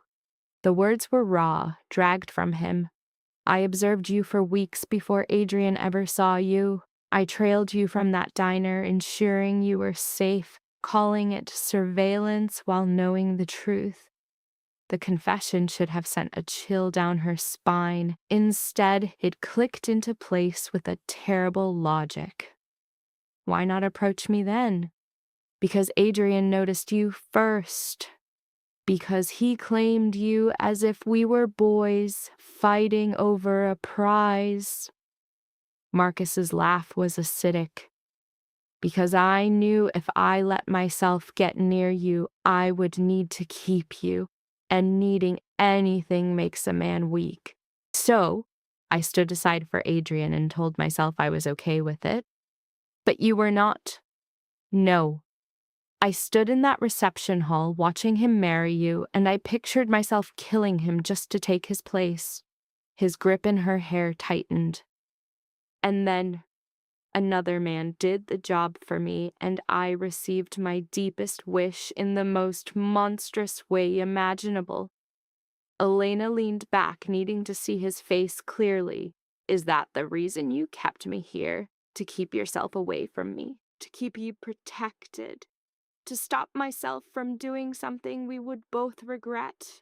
To give me time to learn if you were merely an obsession or something far more dangerous?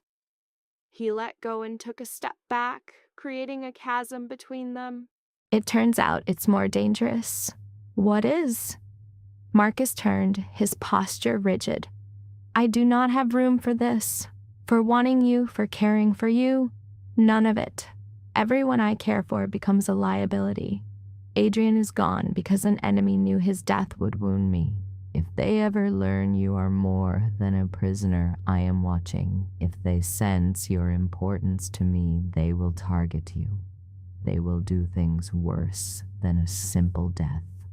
They will force me to watch as they break you piece by piece, and then they will kill you anyway. As a show of power, his voice was frayed with a thread of pure panic. I will not allow that to happen.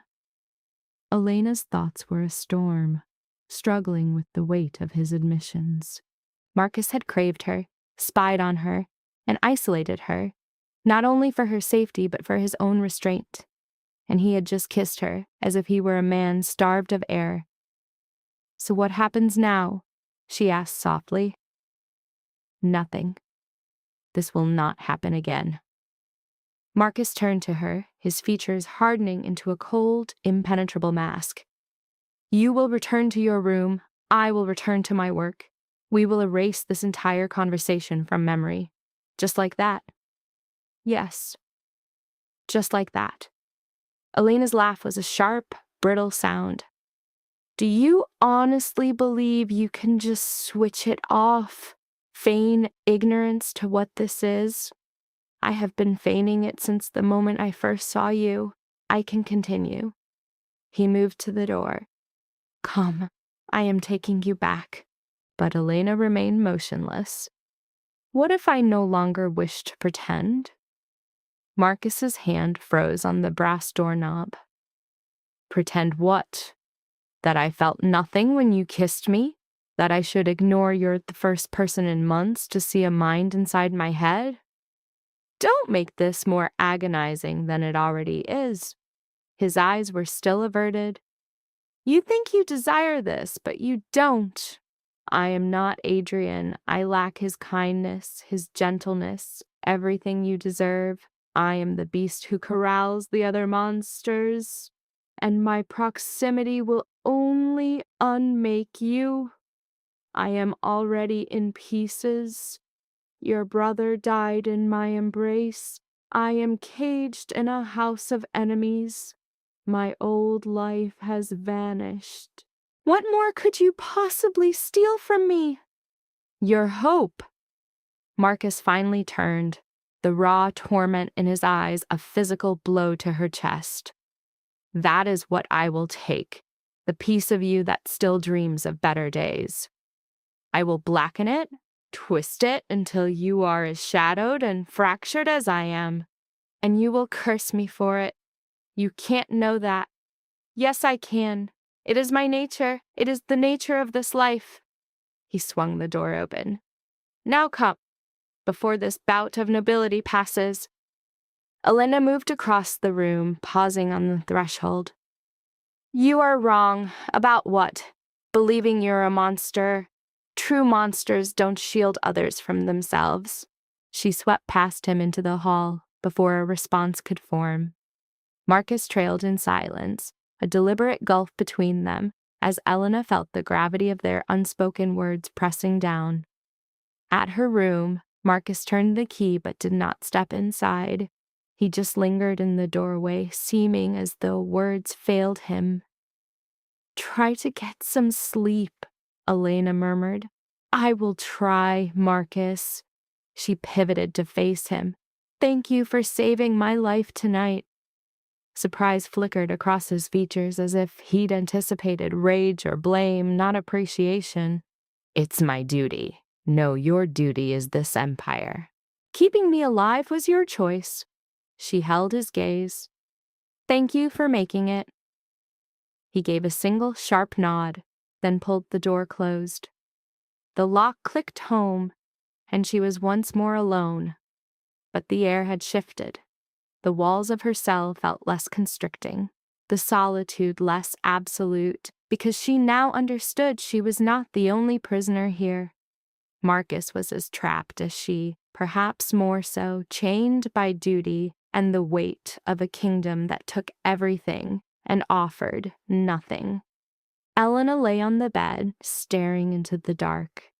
Her lips still burned from his touch. Her mind reeled from his confession. She should have been horrified by it all, the savagery, the dark fixation, the cruel fate that led them here. Yet all she felt was a strange, thrilling sense of what might be. The next morning brought a new reality. A different guard unbolted her door.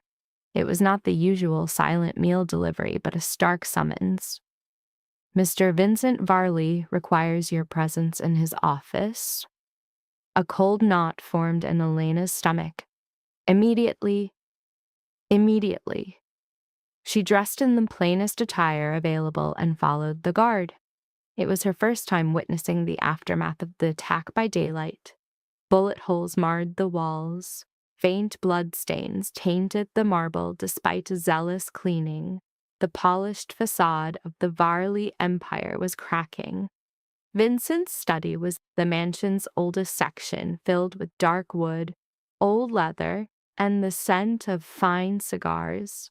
The patriarch was seated behind an immense desk, with Marcus standing beside him like a stone guard. Marcus did not acknowledge her entrance. His face was a placid mask, and Elena's spirit sank.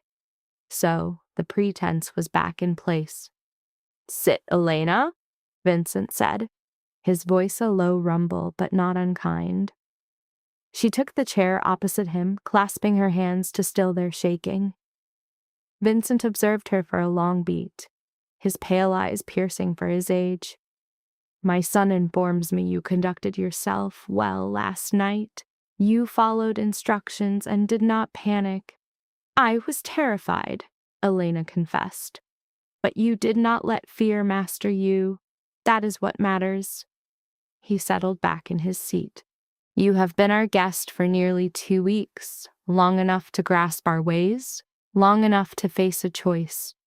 What kind of choice? Whether you are an asset to this family or a liability we must eliminate." Vincent said it calmly, as if he were remarking on the weather, not her possible execution. "Marcus claims you are useful, that your tie to Adrian gives you value. Others feel you are dead weight that will bring about our ruin." Elena's throat tightened. "What is your assessment? I believe you are far more clever than you appear. I believe you have been observing, learning how to endure in a world that should have already consumed you." Vincent produced a folder, sliding it toward her, "which is why the choice is yours." Elena opened it with unsteady hands. Inside were legal papers, financial statements, a lexicon she barely grasped. "Adrian left you everything," Vincent clarified. "His share of our enterprises, his properties, his holdings.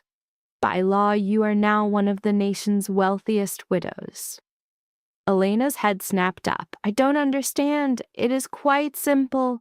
You can take this fortune and vanish. We will provide a new identity, a safe location, and you will never see us again." Vincent's face was unreadable. "Or you can remain. Accept this inheritance, Assume your place in this family and help us mend what Adrian's death shattered. Why would you want me to remain? Because you are still Adrian's widow. That name means something to the old bloodlines, our traditional allies. They honor grief. They honor the bonds of marriage, even in death. Vincent shot a look at Marcus, then back at her. And because my son believes you are more than capable of playing the bereaved wife. Elena's heart hammered against her ribs. Marcus still refused to look at her, his jaw rigid, his hands clasped tightly behind him. Was this his plan or his father's? If I stay, Elena began carefully, what would my role be? It means you become a functioning part of this machine. You will learn the trade, represent the family, and help manage our legitimate businesses. It means you cease being a prisoner and become a resource. Vincent's gaze sharpened. But it also means you are bound to us. No reconsiderations, no fleeing when the path grows dark. Once you are family for life. There are no exit clauses. Elena looked at the papers. Freedom was right there, typed and stamped. Wealth, safety, a new start far from the blood and darkness. But freedom for what? To resume a life of looking over her shoulder. She had no family left, no true friends, no safety net. The shield Adrian provided was all that had kept her breathing this long. And if she were honest, a part of her had no desire to leave, no desire to abandon the fierce, strange connection she had forged with Marcus, no desire to forsake the first place. She felt she could have real power instead of simply being a pawn. How long do I have? She asked. 2 hours. Vincent rose, closing the meeting.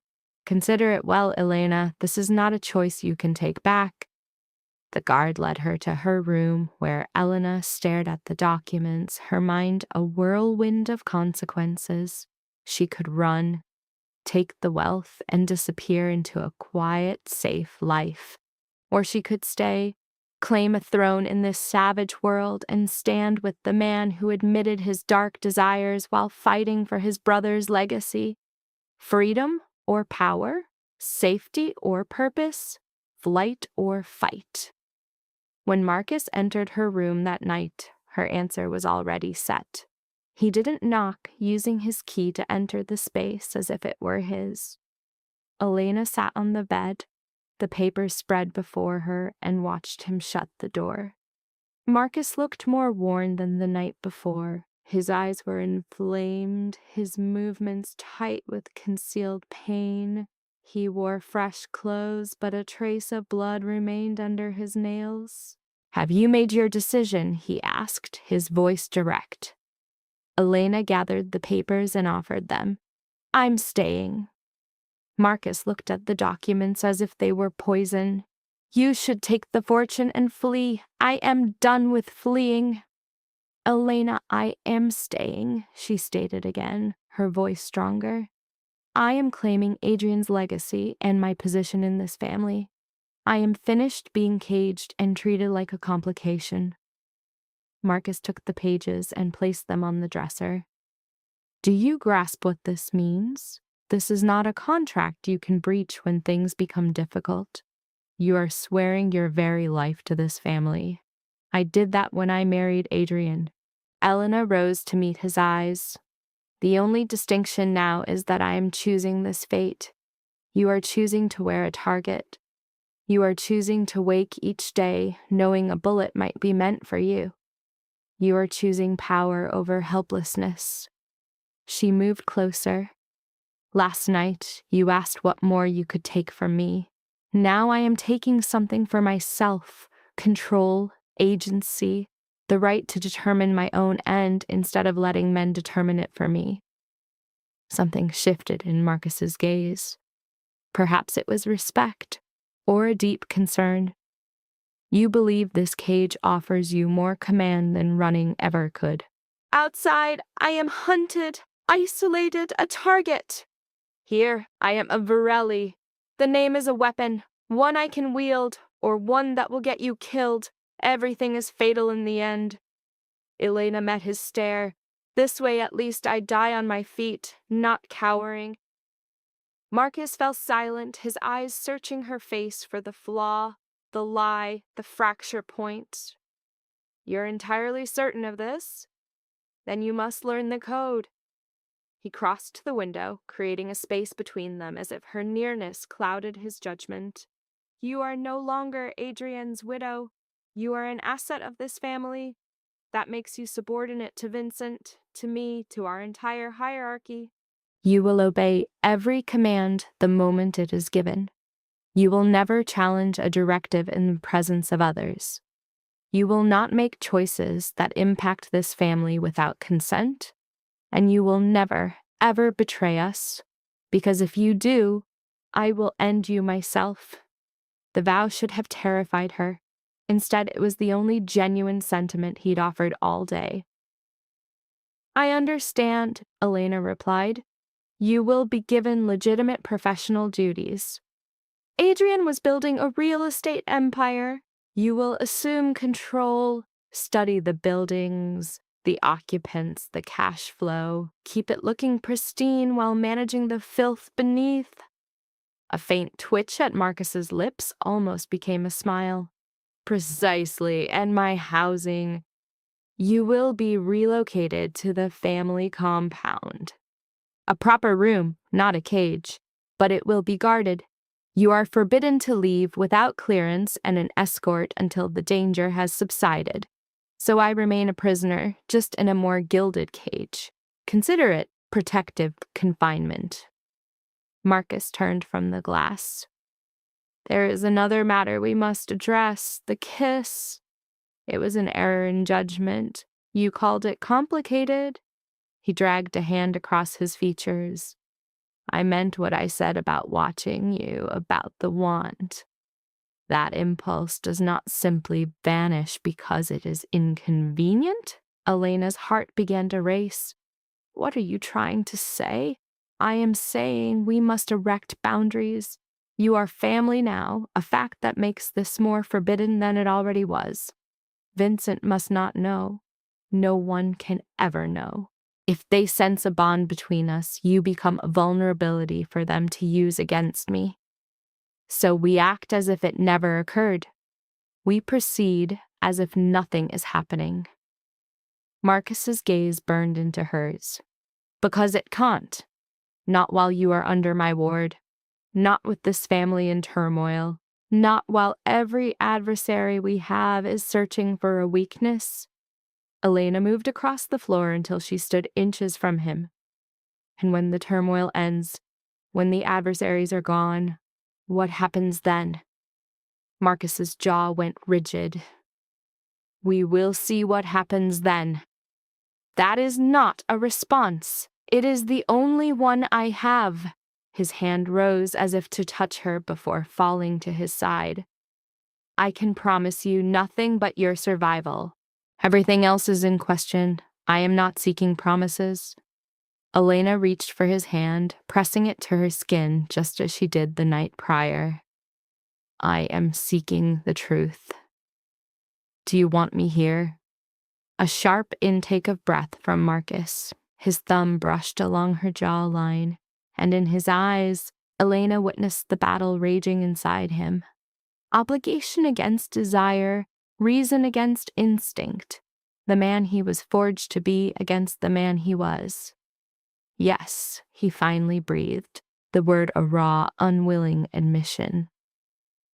I want you to stay, though I know I shouldn't, though it is selfish and reckless, and will likely be the ruin of us both. Elena tilted her head, brushing a kiss against his palm. Then I am staying. Marcus crushed her to him, the force of it a bruising shock, his arms a vice as he buried his face in her hair. They remained that way for a long beat, two souls trapped in an impossible circumstance, holding fast to the only solid thing in their world. Then he recoiled, his face a mask of conflict. pack what you wish to bring. You will be moved to your new quarters at dawn. And you? I will be working. I am always working.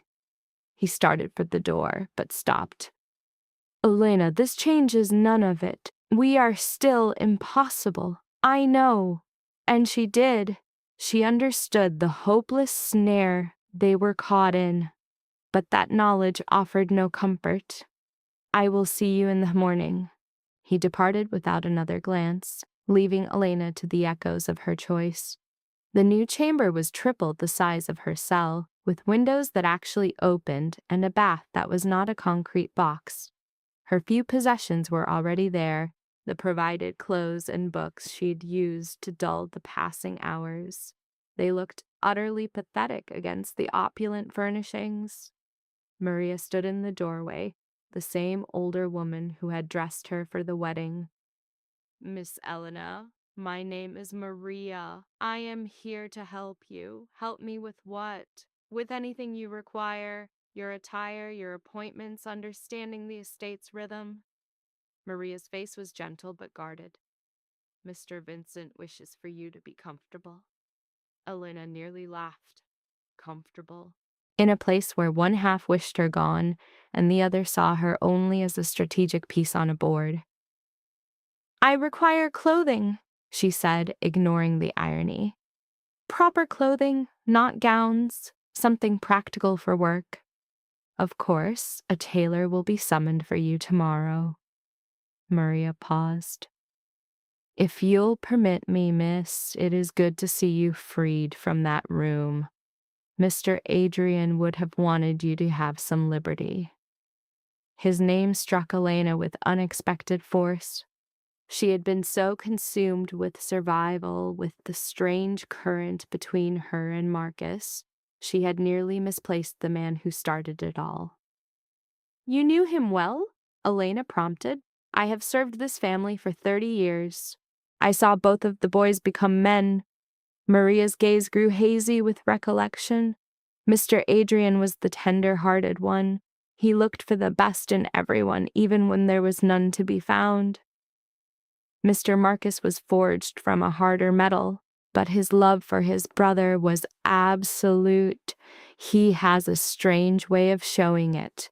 Mr. Marcus cannot express his heart. His father conditioned him for strength, to view emotion as a flaw. Feelings are a liability in this life.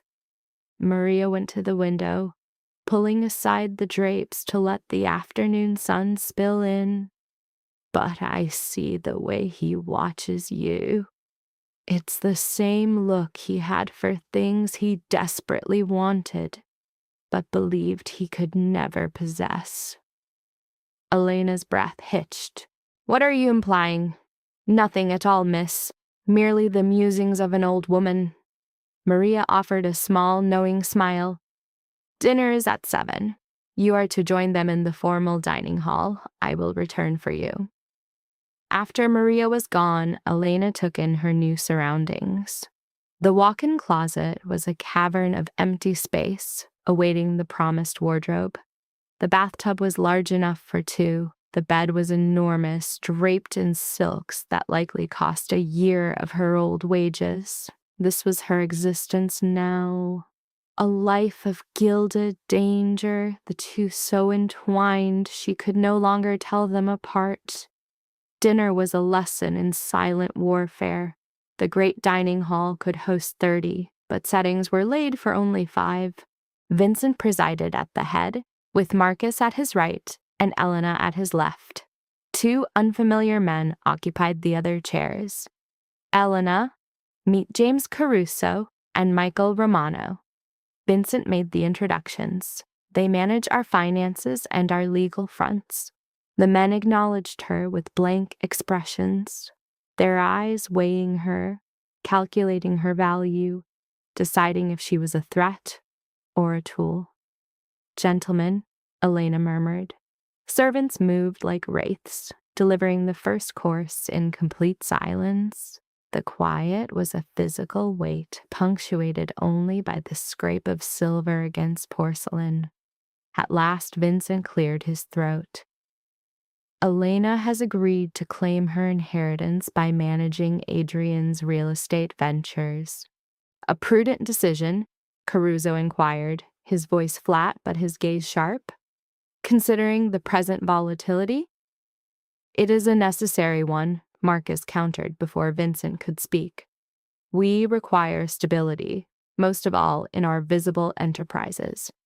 Elena is Adrian's sole heir. The assets are hers regardless. It is better she manages them actively than to let them stagnate.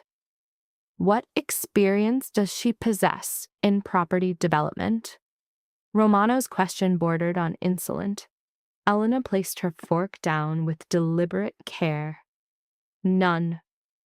Which is why I will learn. I believe that is the purpose of accountants and lawyers, to advise those of us who are uninitiated. Romano's brow arched. A true smile touched Vincent's lips. She has a point, Vincent remarked. Adrian was just as ignorant of real estate when he began. He learned, so will she.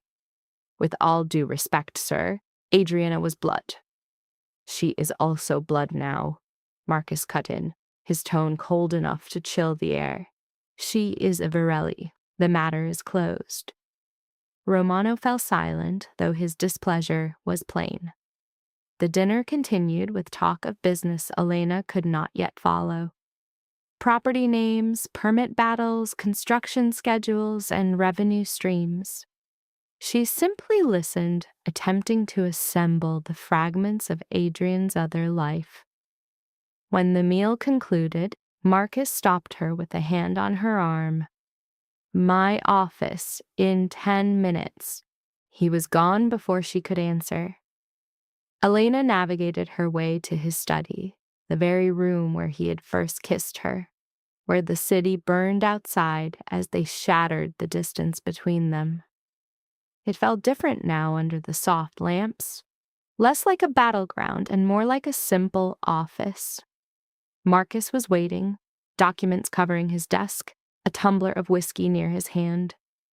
He did not look up, shut the door. Elena complied, and the soft click of the lock seemed to seal her fate. Marcus finally raised his eyes to hers. Caruso and Romano do not accept you. They believe you are an opportunist who seduced Adrian, now intent on infiltrating the family. Are they mistaken about the seduction? Yes. Your motives? He dismissed the thought with a shrug. That's irrelevant. They will challenge you, resist every choice you make, scrutinize your every action. They'll paint you as a failure to get Vincent to cast you out. So, what do I do? Outpace their expectations. Act with intelligence. Refuse to be broken by them. Marcus sipped his drink. And trust no one. Only Vincent and myself. Anyone else here would trade you for a few coins. Elena approached his desk. You included. For the family's survival, I'd give you away without a second thought. Their gazes locked. But it would destroy a part of me if that's any comfort. It isn't. I didn't expect it would be. A folder slid across the desk from Marcus. Adrian's portfolio, 12 properties citywide, residences, storefronts, a single hotel, all worth around $40 million. He tapped it. Income, costs, tenants, it's all inside. You get 7 days to absorb it and propose a strategy to Vincent. Her hands trembled as she lifted the file. 7 days. This is the family enterprise. There are no do-overs. He filled a second glass and extended it. You'll want this. She accepted it, sinking into the chair opposite him. The whiskey's fire was a welcome distraction from the terror constricting her lungs. An empire of $40 million. 7 days to master it, surrounded by men praying for her downfall. And Marcus, his gaze an unreadable cipher. I'm not sure I'm capable of this, she confessed. You are, he stated simply. Otherwise you'd be gone. He settled back into his seat. Fear is a sign of intelligence. Anger is a tool. Channel that rage. Make it your weapon. Let Caruso and Romano learn the price of misjudging you. How? Exceed their every expectation. Outwork them. Show them you are not merely Adriana's grieving widow. You are a Varley with all the weight that name carries. He paused. And seek me out when you're cornered. I will not guide you, but I will arm you with the truth. She looked down at the file. A sentence of 7 days. Prove your worth or be discarded. She had faced worse. All right, she whispered, I'll do it. I never doubted you would. A rare softness touched his features. You ought to leave. The hour is late, and your work begins now. Elena rose but lingered. Marcus, thank you. For what? For having faith in me, even if you can't admit it. A shadow of emotion crossed his face. If I lacked faith, I'd have advised Vincent to pay you off. Now leave before I reconsider my vow of distance. She was gone before he could witness the impact of his admission. The 5 days that followed were a descent into torment.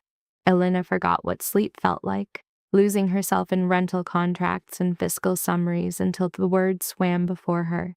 Maria delivered food she didn't eat, coffee she consumed endlessly, and anxious glances Elena refused to acknowledge. She discovered Adriana was a shrewder man than anyone knew.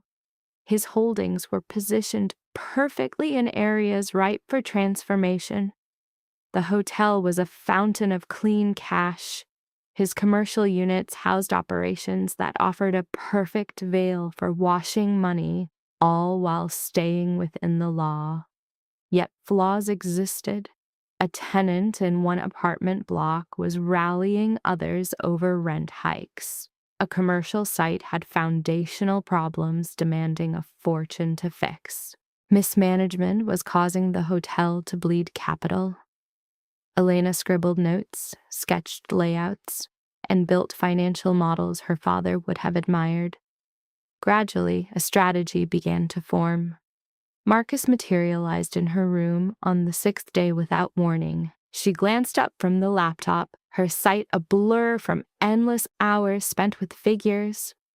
You look like hell, Olta, he observed. Appreciate it? You're no picture of health either.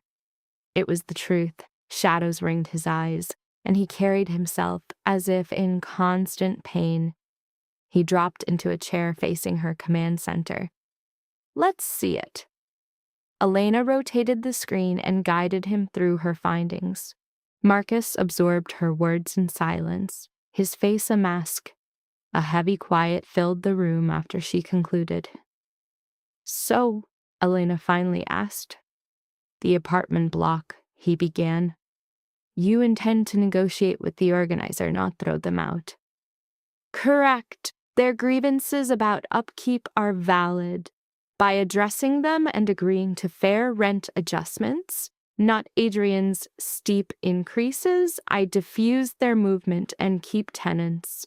The initial investment will prevent greater losses from lawsuits and empty units.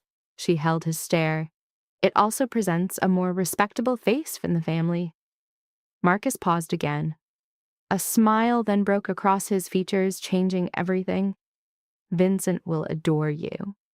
A wave of relief washed over her. Truly? Absolutely, it's intelligent, practical.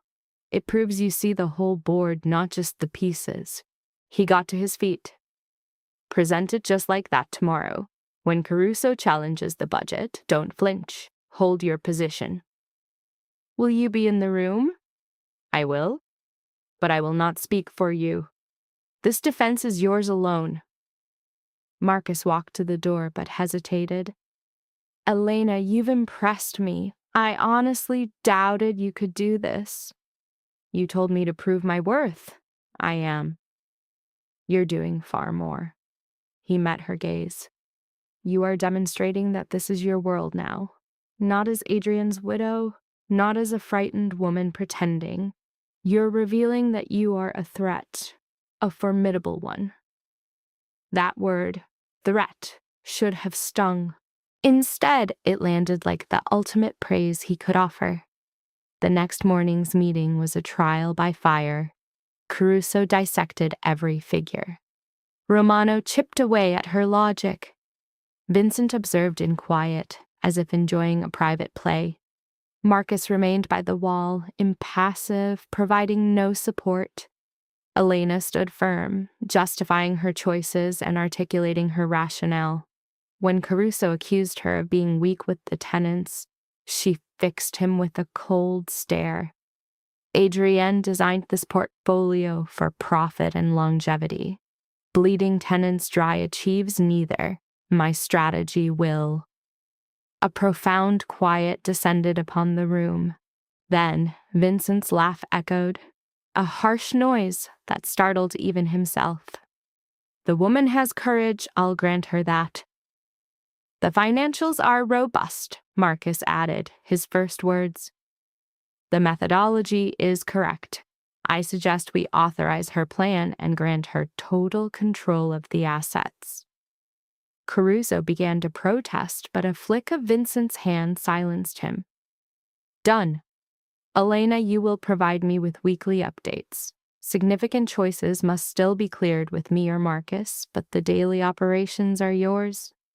Beneath the table, her hands trembled, yet her voice was unshaken. Thank you. The meeting was over. As the room emptied, her gaze met Marcus's from afar. The pride radiating from him constricted her breath. She had succeeded, vindicated herself, secured her position. The true test, holding it, had just begun. For the next 2 weeks, Elena consumed herself with the job. She conferred with building supervisors, inspected properties, and attended tenant gatherings. The organizer, a woman named Sarah, was simply a fierce advocate for her community. Elena heard her out, bargained, and crafted compromises. The hotel presented a tougher challenge. Its manager was stealing and was linked to a rival outfit. Elena delivered her proof to Marcus, who dealt with it directly. The manager vanished. A replacement appeared. Profits soared. Whispers began to circulate. Adrienne's widow was more than a mere symbol. She had genuine skill. This new reality should have simplified matters. It only twisted them further. Marcus began to pull away. Their exchanges were reduced to business. Quick reports, required signatures, and nothing more. He avoided her gaze, engineering ways to never be in a room alone with her. Elena rationalized it as a precaution for their mutual security. The logic did little to dull the ache. The calculated space he put between them felt like a betrayal after the connection they'd shared. 3 weeks after her victory, a vehicle slowed beside her as she exited the hotel. The glass slid down to show an unfamiliar face. Mrs. Varley, my principal wishes to have a word. Instantly, her security team closed in, weapons materializing from thin air. The man merely smiled. No theatrics are needed. It is just a talk. My principal holds knowledge regarding the assault at your wedding. We presumed you'd be intrigued. Elena's heart hammered. Inform your principal to use the correct avenues. The correct avenues have been breached. That is the knowledge. He passed a card out the window. Tomorrow evening, the location is written there. Arrive by yourself if you desire the facts about Adrienne's murder. The car sped off before she could answer. Her chief of security snatched the card. We must inform Mr. Marcus of this at once. But Elena's thoughts were a whirlwind. Knowledge of Adrienne's end, of the mole in their midst. It was either a snare or the very answer they sought. She retrieved the card. Give me a moment to consider. That evening, Marcus burst into her room uninvited. What in God's name were you thinking? He threw a file onto her desk. The security team's report. A stranger offers you sensitive intelligence on the street and you fail to notify us? Elena rose to meet his fury. I was about to tell you. When? After you attended the secret rendezvous by yourself and ended up dead? I am not foolish enough to go by myself, but you're apparently foolish enough to even think of going. His fury was a storm she had never witnessed. This is the very trap I told you to fear. They dangle what you crave, answers, closure, and you walk straight into their snare. Or it is real, someone who truly knows who betrayed us. Elena snatched the card from her desk. You've found nothing for weeks. Perhaps this is our chance. It's not a chance, it's bait. Marcus ripped the card from her grasp. And you will not take it. You have no right to command me on this. If answers about Adrian's death are there, I will be the one to find them, not you. His jaw was a line of stone. You will not gamble your life on the empty words of a stranger. And why shouldn't I? You do it daily. That is not the same. In what way?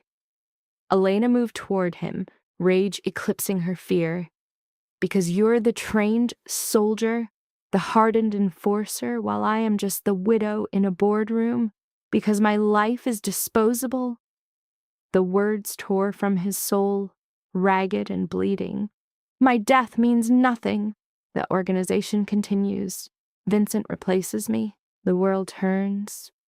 But if you were to die, he choked on the thought, his breath catching. If I die, what then? Elena pressed. The properties are handed over. The family finds another suitable figurehead. Tell me, Marcus. If you die, he whispered, I lose my way. That confession seemed to carve something out of him. And that is precisely why this meeting is impossible for you. I am already compromised, making choices to protect you, not to win. That path leads to both our graves. The fire in Elena vanished as swiftly as it had ignited. I apologize. I should have informed you immediately. Marcus sagged against the wall. You need answers about Adrian, I understand, but not like this. Then how? Let me take care of it. I'll have the site surveyed, checked for snares. If it is clear, we will arrange a secure meeting. He finally met her gaze, and the weariness there was a physical weight. Just give me your word you will do nothing reckless, I promise. Marcus nodded, turning for the door. Wait, Elena called out. You're keeping your distance. His hand stilled on the doorknob. My schedule has been full. You are avoiding me, she insisted. Since the presentation, did I do something wrong? You have done everything right. That is the issue. Marcus turned back to her. You were meant to be a problem to be solved, a weakness to manage. Instead, you have become essential, and they all see it, making the target on your back larger. So this is your protection? To act as if I am not here? I am shielding us both by keeping a professional space. Yet his gaze spoke another truth, one of longing and the same raw need that echoed in her own heart. She closed the space between them. And what if I do not want this distance? Elena, what if what I truly want is the one thing we cannot have? His composure was fracturing. She saw it in the hard line of his jaw, in his hands balling into fists. You do not understand what you are asking. I do. I am asking for the truth, for you to see me as something other than breakable. I am asking for... He kissed her. This was not like before. It was less of a storm, more of a deliberate claiming. His hands rose to cup her face, his thumb a gentle caress on her skin, while his lips moved with a soul-shattering purpose. Elena dissolved against him, her fingers clutching his shirt, drawing him nearer. This was the connection she had yearned for. The silent vow she was not adrift in this nightmare alone. Marcus drew back, their foreheads touching. This is an awful idea. The worst, Elena whispered. We cannot do this. We likely should not, Elena. His voice on her name was a plea, a hope and a capitulation. She drew him back into the kiss, and this time there was no retreat. A sharp knock on the door shattered the moment. Marcus retreated at once, his face hardening into the familiar cold shield he wore as armor. He smoothed his shirt, drifting to the window as if nothing had occurred. Come in, Elena managed, her voice belying the tremor inside. Maria came in, bearing a tray. Your dinner, miss. I imagined you would prefer it here after such long hours. Thank you, Maria. The woman placed the tray, her gaze shifting between them with a quiet understanding. Mr. Marcus, are you remaining for dinner? No, I was on my way out. His eyes avoided hers. We will address the security matters in the morning. He was gone, and Elena felt a sudden urge to hurl something at the door he'd just closed. Maria started setting out the meal on the little table. He resists it with all his might, you know. Elena went still. I have no idea what you mean. No, of course not. Maria's smile was kind. But if you did know, you would know that Mr. Marcus has never seen anyone the way he sees you. Not in all my years here. I am an old woman. I notice things. I also know when to be silent. She went to the door. Just be cautious, miss. In this house, every glance is noted, and not all eyes are friendly. After Maria was gone, Elena sat before a meal she had no appetite for. The ghost of his kiss lingered on her lips. Her thoughts were a storm of unspoken words. It was forbidden. A risk, the precise kind of entanglement that led to death in their world. And yet, it was true. The connection between them was the one true thing in a life of masks and strategy. Elena toyed with her food, wondering how to endear wanting the one thing she was forbidden to have. The following morning, a team dispatched by Marcus surveyed the location on the card. It was a proper office tower downtown, not the derelict warehouse one would expect for a trap. The business registered there was a security company with no clear links to the families. It could still be a snare, Marcus noted in the briefing, but a far more elegant one than we are used to. So, what is our move? Elena questioned. Vincent glanced up. We proceed with caution. Marcus will take the meeting, fully escorted. You will remain here, but they requested me by name, which is the very reason you will not go. Vincent's voice was final. If their information is genuine, your presence is not required, and if it is a trap, we won't hand them their prize. Elena wished to protest, but his reasoning was flawless. Very well, but I want a full report. You will have it, Marcus assured her. That evening, Elena prowled her room, trapped, while Marcus was gone. Her mind played out a dozen terrible scenes, an ambush, a hit, a double cross. Each sound from the hall was a threat.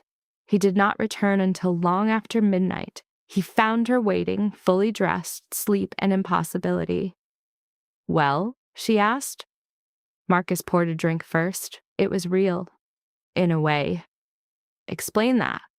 The contact represents a splinter group from inside our own ranks, men loyal to Adrian, who disapprove of the new direction since he was killed. A cold weight settled in Elena's stomach. They mean to seize control. No, they offer intelligence for a price. Marcus drank deeply. They have identified the traitor, the one who fed information to Chen's crew about the wedding. Who was it? Michael Romano, the family council, the very man who challenged her authority at her first dinner. It should have been a shock, yet it felt inevitable. For what reason? She asked. Greed. Adrian intended to overhaul the family's legal affairs, which would have stripped Romano of his standing. So he went to Chen, offering to help remove Adrian for a position with them. Marcus's face was a mask of cold fury. Now Chen is gone, but Romano remains in our midst, selling secrets to the highest bidder. What is your plan? To do what is necessary. Marcus put down his glass. There is more. This faction, Adrian's loyalists, they demand payment for this intelligence. And what is it? Marcus looked directly at her. They want you to have actual power in this family. For Vincent to name you Adrian's successor, beyond just the properties, they feel the family is lost without Adrian's foresight, and they see you as its new guide. Elena collapsed into a chair. They have no idea who I am. They know of your sound judgment. They know you bargained with the tenant leader rather than destroying her. They see you managing clean enterprises cleanly. Marcus drew near. They believe you can guide this family to a less bloody future. That is madness. I have no influence here. You hold more than you realize. You have Vincent's respect. You have my respect. Even Caruso concedes that you are capable. Marcus knelt before her. This faction is offering you an alliance, backing from within our own walls. In return, they ask that you champion change for legitimate ventures and to move away from crime. What path should I take? She wondered. He warned, you must be cautious. This is either your ascension or a well-disguised snare. His hand enveloped hers. But if this is what you crave, true authority beyond managing assets, this is the only way. You forge allegiances. You make your existence so vital that your absence becomes unthinkable. The consequences stormed through Elena's mind. Romano's fate is sealed tomorrow night. Vincent requires a public display, a lesson for any other would-be traitors. Marcus's tone was hollow. You are not required to witness it. I need to be. He withdrew. Elena, to wield influence here, I must comprehend every facet of this life, especially its darkness. She met his stare unflinchingly. I must see what passes for justice in this world. For a long moment, Marcus searched her face. The sight may not be to your liking. It likely won't be, she conceded. But my seeing it is necessary. The following evening, the family convened in a private chamber of the estate. Not the grand hall or Vincent's study, but a room Elena had never known existed. Devoid of windows, insulated from all sound, with one lone chair bolted to the very center of the floor. 2 guards brought Romano in. He fought for a shred of dignity. But Elena saw the terror flicker in his eyes as he saw Vincent there waiting. Michael. Vincent's voice was deceptively soft. You served this family for 12 years. You handled our legal matters with skill and secrecy. I placed my faith in you. Sir, I cannot imagine what you were told. Stop. The softness was gone. We have confessions from 4 different sources. We possess bank statements proving payments from Chen's syndicate. We have call logs, messages, all that we require. The color drained from Romano's face. It was nothing personal. Adrian was about to ruin everything we had built. Adrian was about to make us legitimate, Vincent corrected. There is a distinction. He gave Marcus a nod. As Marcus advanced with a pistol, a cold sickness churned in Elena's gut. She had demanded to be here, to know this world, but the reality was a world apart from her imagination. Wait!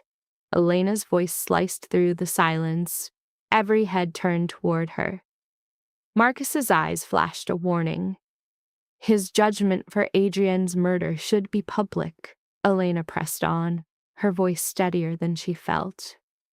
The other families are circling, sensing weakness. They must see that we find and punish traitors, that our foundation is not shaken. Vincent mulled this over. You desire a performance.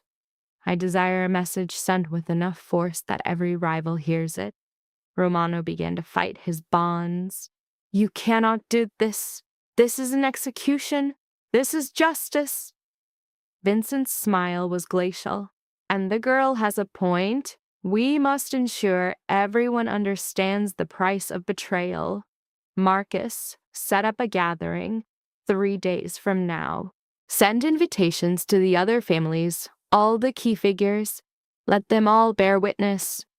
Marcus holstered his weapon. It will be done.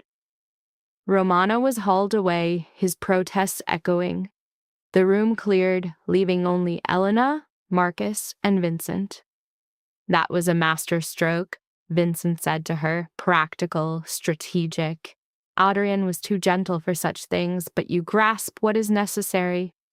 A wave of nausea hit Elena, but her face remained a mask of calm. I grasp that power is the only tongue this world understands. Excellent. Then you will appreciate the proposal I am about to make. Vincent sank into a chair. I am old Elena. This life wears a man down quicker than any other. I have perhaps 5 good years left to command this organization. Adrian was meant to succeed me with Marcus as his sword, but my son is gone. And Marcus, he glanced at his remaining son. Marcus is a prodigy at his craft, but he was not forged to be the face of this family. He is the specter in the dark, not the sovereign on the throne. Marcus's jaw hardened, but he offered no argument. I am offering you a place, Vincent went on, real power. You will continue to grow the legitimate enterprises, be our public face, and forge the connections we need in this straight world. Marcus will oversee security and the operations that must remain in the shadows. Together, the 2 of you will guide this family into an era that can outlive me. Elena's heart pounded against her ribs. You want me to take Adrian's place? I want you to surpass Adrian. He possessed vision but lacked the necessary cruelty.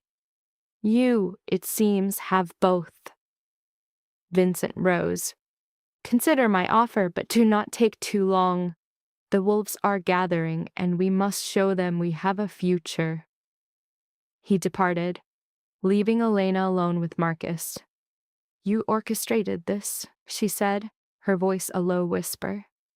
The meeting with the loyalists, this talk with Vincent. You have been moving me into this position all along. Marcus made no attempt to deny it. I told you before that you were formidable in your own way.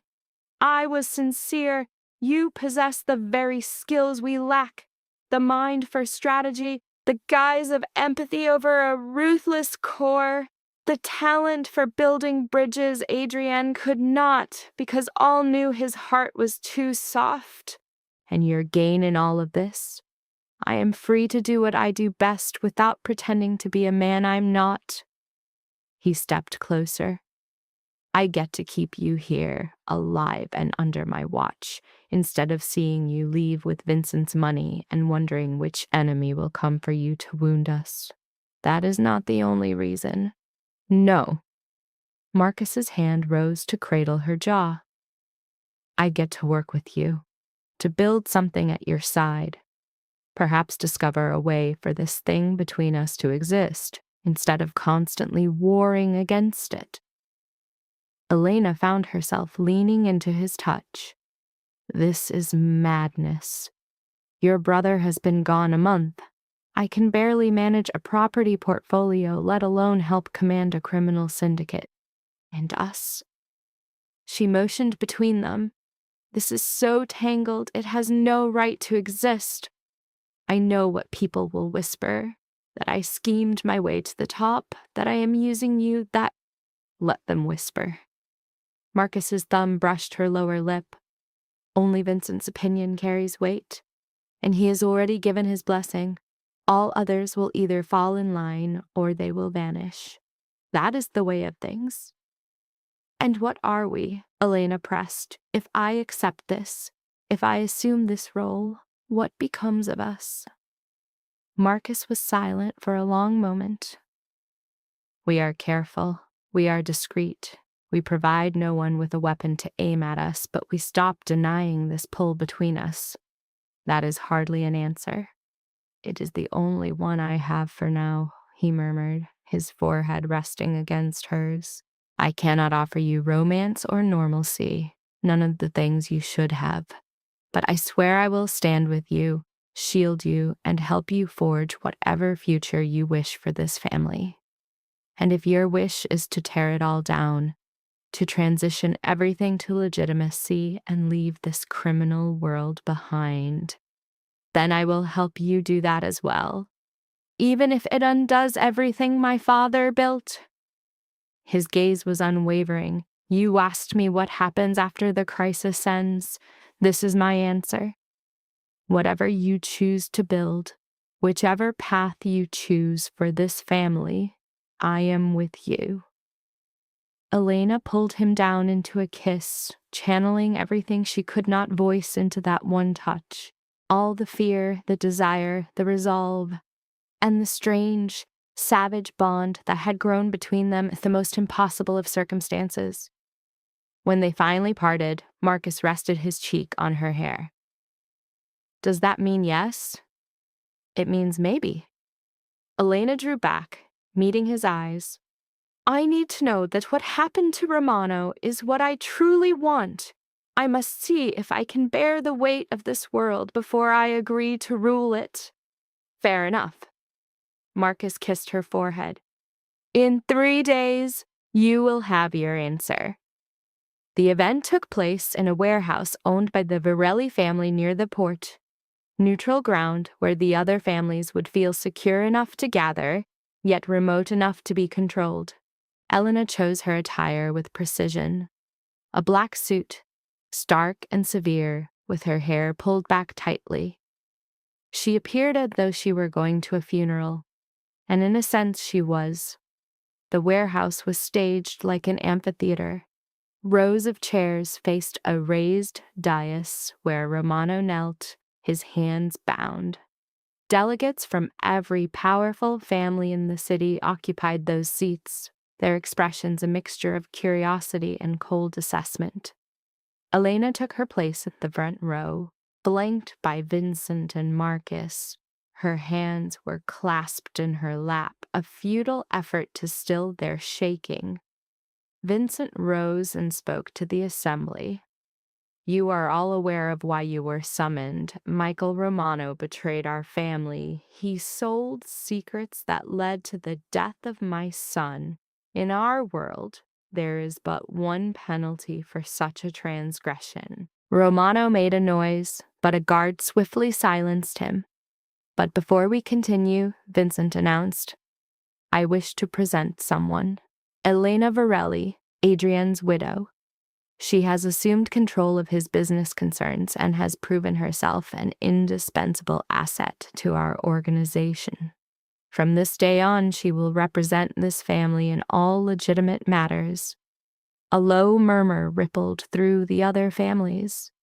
Elena felt their gazes upon her, weighing her, measuring her as both an asset and a threat. Rise, Marcus whispered beside her.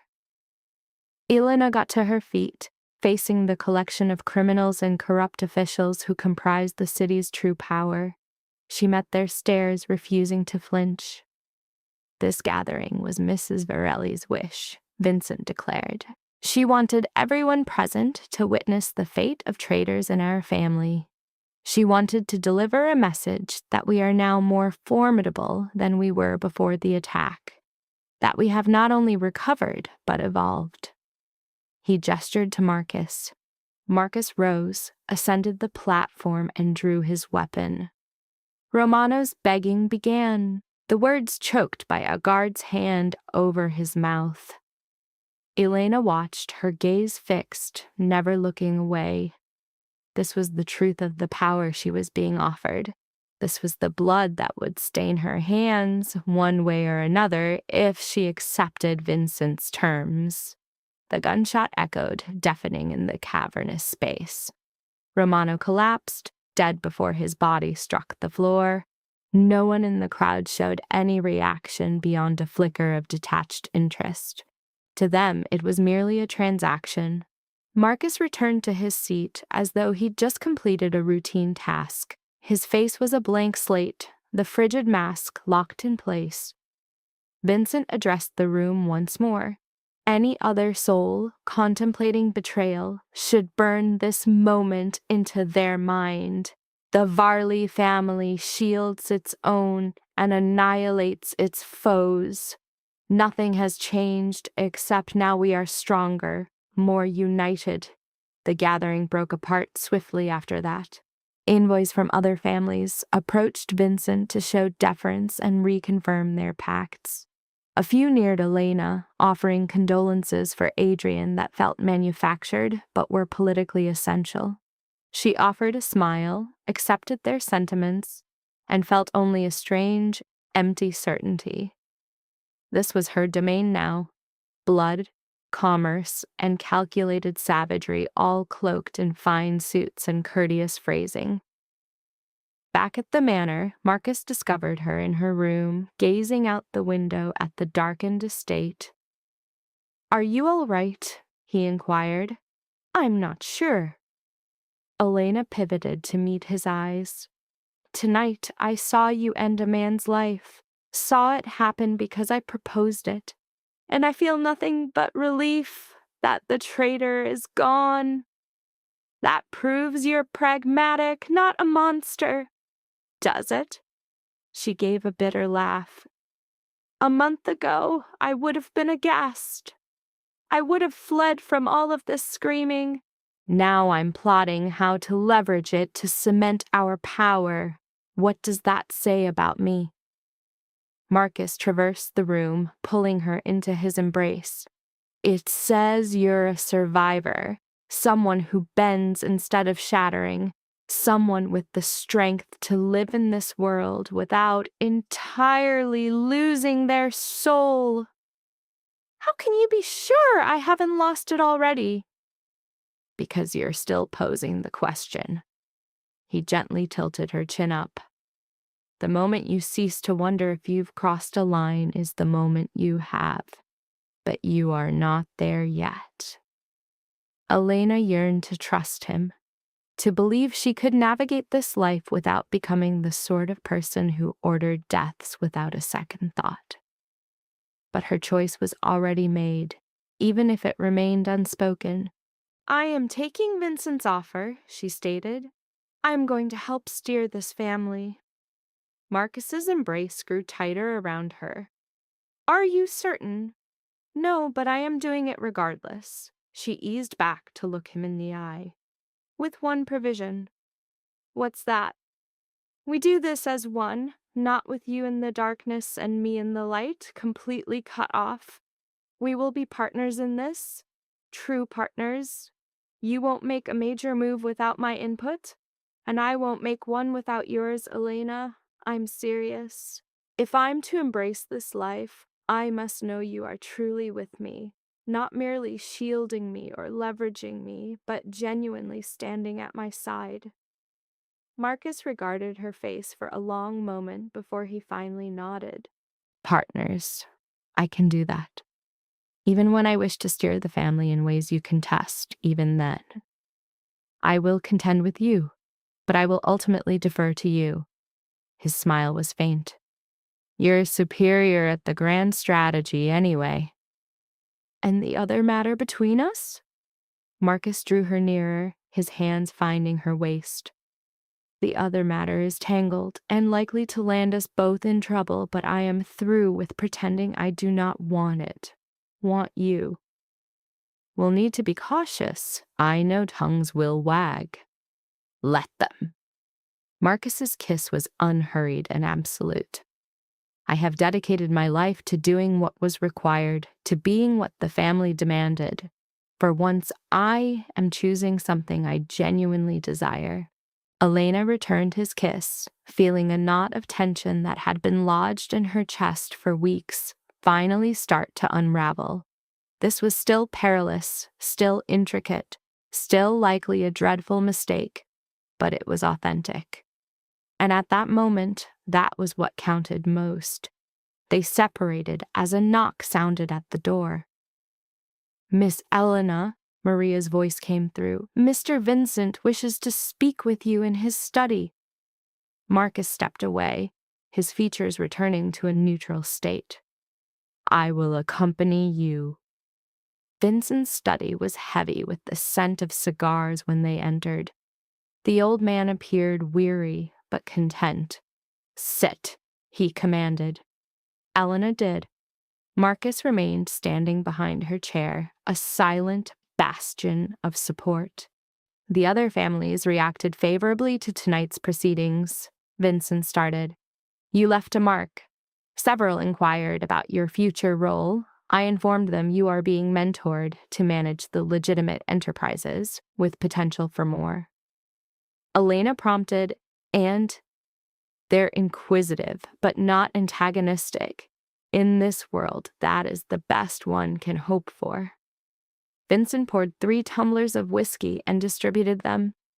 "I am making it official. You are now a full associate in the family enterprise. You will have access to all fiscal records, be present at all key meetings, and your vote will hold the same weight as Marcus's." Elena took the glass, her hand trembling slightly. "Thank you." "Do not thank me just yet. This role carries burdens. You are now a mark. People will attempt to kill you, corrupt you, or turn you against us. Every move you make is a reflection on this entire family." "I understand." Vincent lifted his glass. "To the future of the Varley family. May we endure it."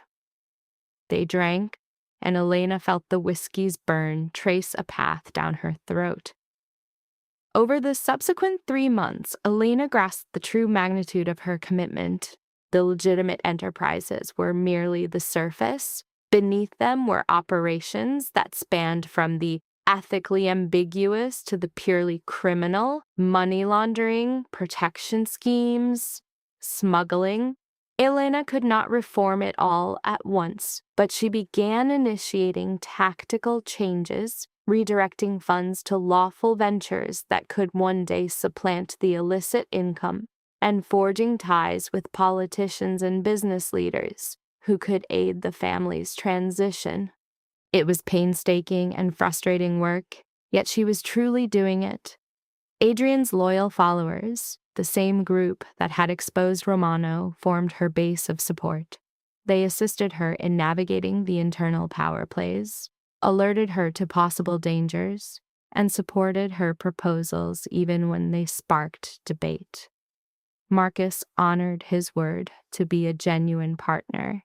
They clashed at times loudly and fiercely over strategy and priorities, but they always resolved their differences, finding a middle ground that balanced the demand for security with the drive toward legitimacy.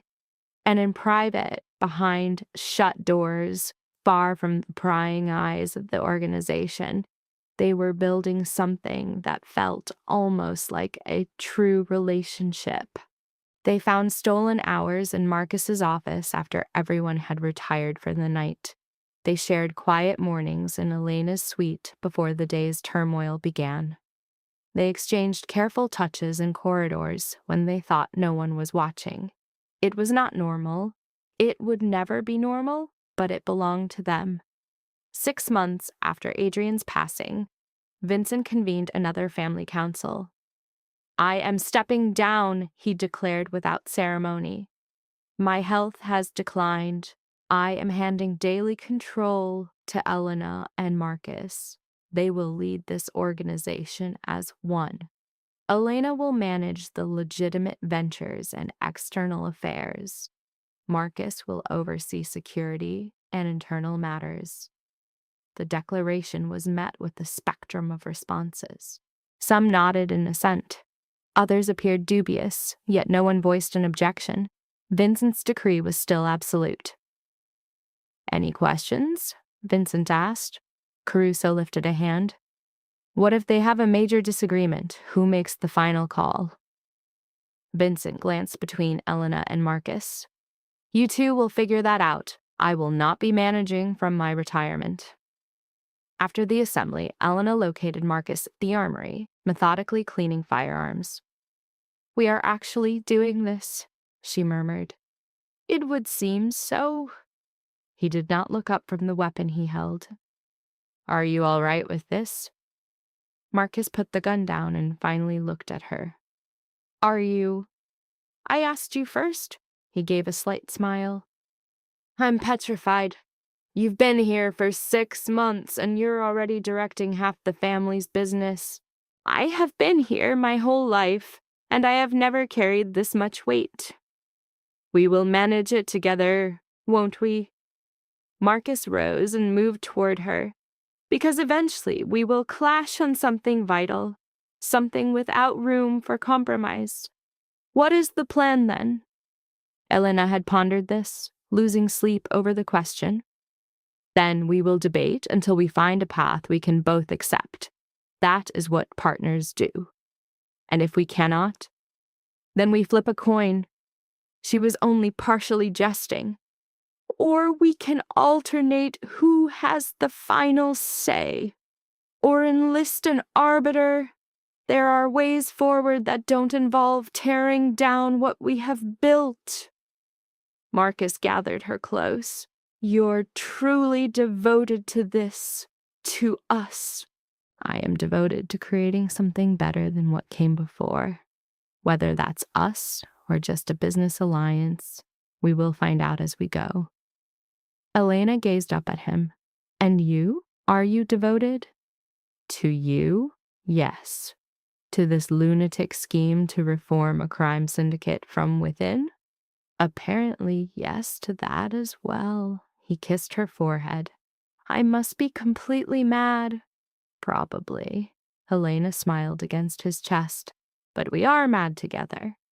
The following year was a crucible. 2 more attempts on her life, both stopped by Marcus's security protocols. 3 hostile takeover attempts from rival clans, all repelled by a mix of Elena's strategic pacts and Marcus's ruthless effectiveness. One federal investigation came perilously close to indicting key figures before Elena's legal counsel discovered procedural errors that forced its termination. But they endured. Not only did they endure, they began to prosper. The real estate holdings grew. Elena acquired 3 new hotels and a small restaurant chain, all operating cleanly and turning a profit. The income from these allowed her to dismantle 2 protection schemes and a smuggling line, reallocating the personnel to legitimate enterprises. For some, the pace was too slow. Adrian's old guard lobbied for more radical changes. Yet for the old establishment, it was happening far too quickly. Model, several of the old guard walked away from the organization rather than bend. Marcus stood by her through it all, championing her choices publicly while giving her the unvarnished truth in private about what was possible and what was a fool's dream. He was the one who handled the people that needed handling, while she constructed the bridges that would lead them toward legitimacy. They learned each other's cadence, their strengths, and their deep-seated weaknesses. They learned when to apply pressure and when to yield. They learned to fight without destroying one another and how to offer support without enabling. And somewhere in that crucible, the deliberate space they had kept between them began to disintegrate. It started with small things, Marcus's hand lingering on her back in meetings, Elena's fingers brushing his arm when she needed his focus, glances that stretched a second too long, smiles that held far too much meaning. Then one night, following a savage negotiation with a rival clan, Marcus came back with Elena to her room and did not leave. They never spoke of it the next morning. They put no name to what it was or where it might lead, simply accepting it as one more complication in a life already full of them. The connection, for lack of a better word, was kept in shadow. They were cautious, discreet, haunted by the fear of being discovered. But in the sanctuary of locked rooms, they were building something that felt terrifyingly close to real. 18 months after Adrian's death, Vincent summoned Elena to his personal chambers. The old patriarch looked fragile now, the sickness he fought to conceal finally showing itself. He sat huddled in a chair near the window, a blanket pulled around him despite the summer's heat. "Sit down, child," he rasped, his voice thinner than she had ever known it to be. Elena sat. "How are you feeling?" "Like I am dying, for that is what I am." A faint smile touched Vincent's lips. "The doctors give me 6 months, maybe less." Elena felt her chest constrict. Whatever else he was, Vincent had given her a lifeline when he had no reason to. He had backed her vision for the family, even when it warred with all he had created. "I'm sorry," she whispered. "Do not be. I have lived a longer life than most men in our world. I saw my grandchildren born, forged an empire, and survived more attempts to kill me than I can remember." He gazed out at the sprawling estate grounds. "But I must have assurance that the empire will continue after I'm gone. It will, Marcus and I am aware of what you and Marcus are doing. Don't appear so startled. I may be old, but I am not blind." Vincent's look was one of amusement. "You believe you are being so careful, but Maria has been reporting everything to me for years." A flush of heat spread across Elena's face.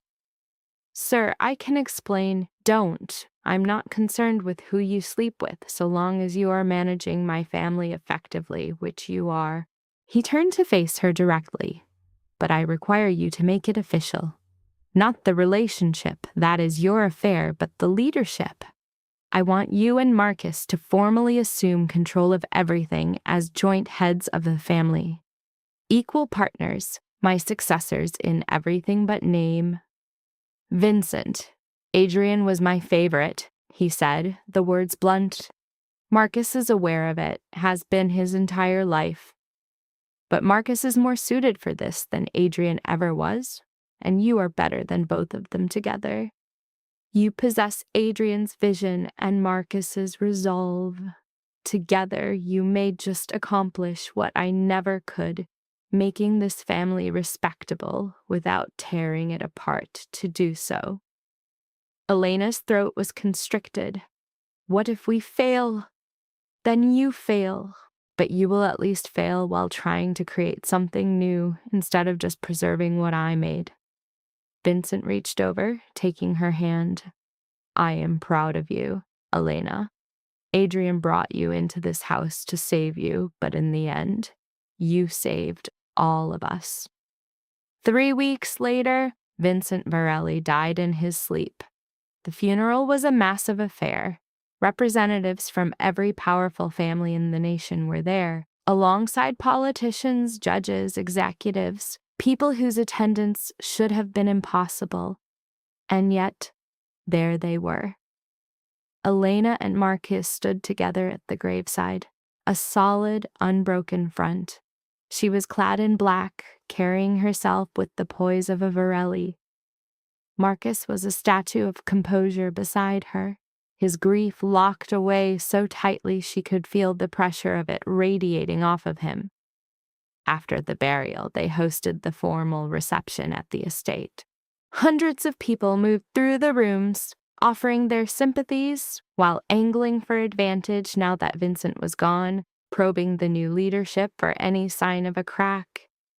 Elena managed it with the composure she had perfected over the past year and a half, smiling and receiving condolences, all while reminding everyone that the Varelli family was more formidable than ever.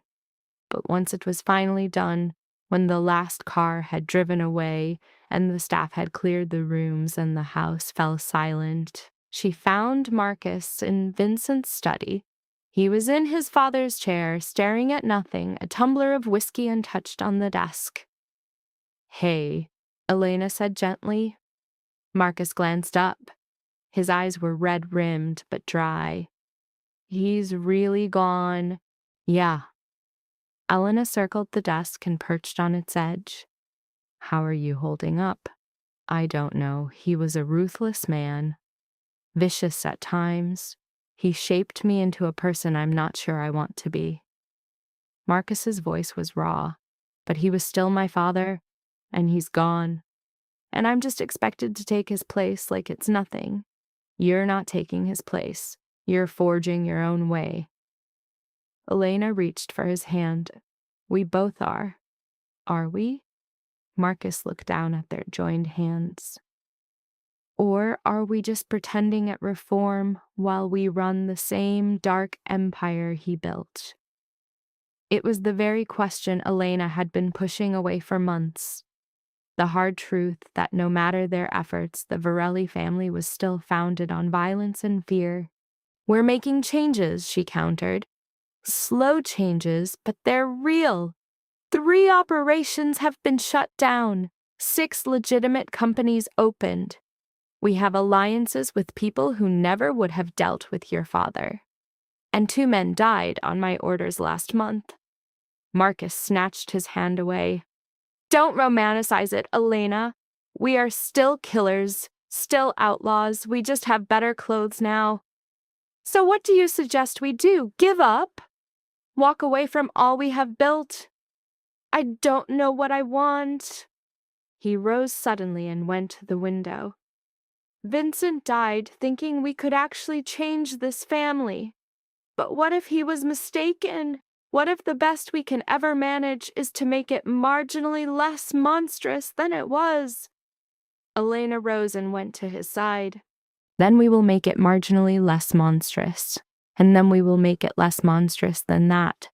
And we will continue until it becomes something we can actually be proud of. That could take decades. Then it takes decades." She turned him to face her. "I didn't agree to this because it was easy, Marcus. I agreed because it was worth it. And this, what we are creating, is worth it." Marcus watched her for a long, silent moment.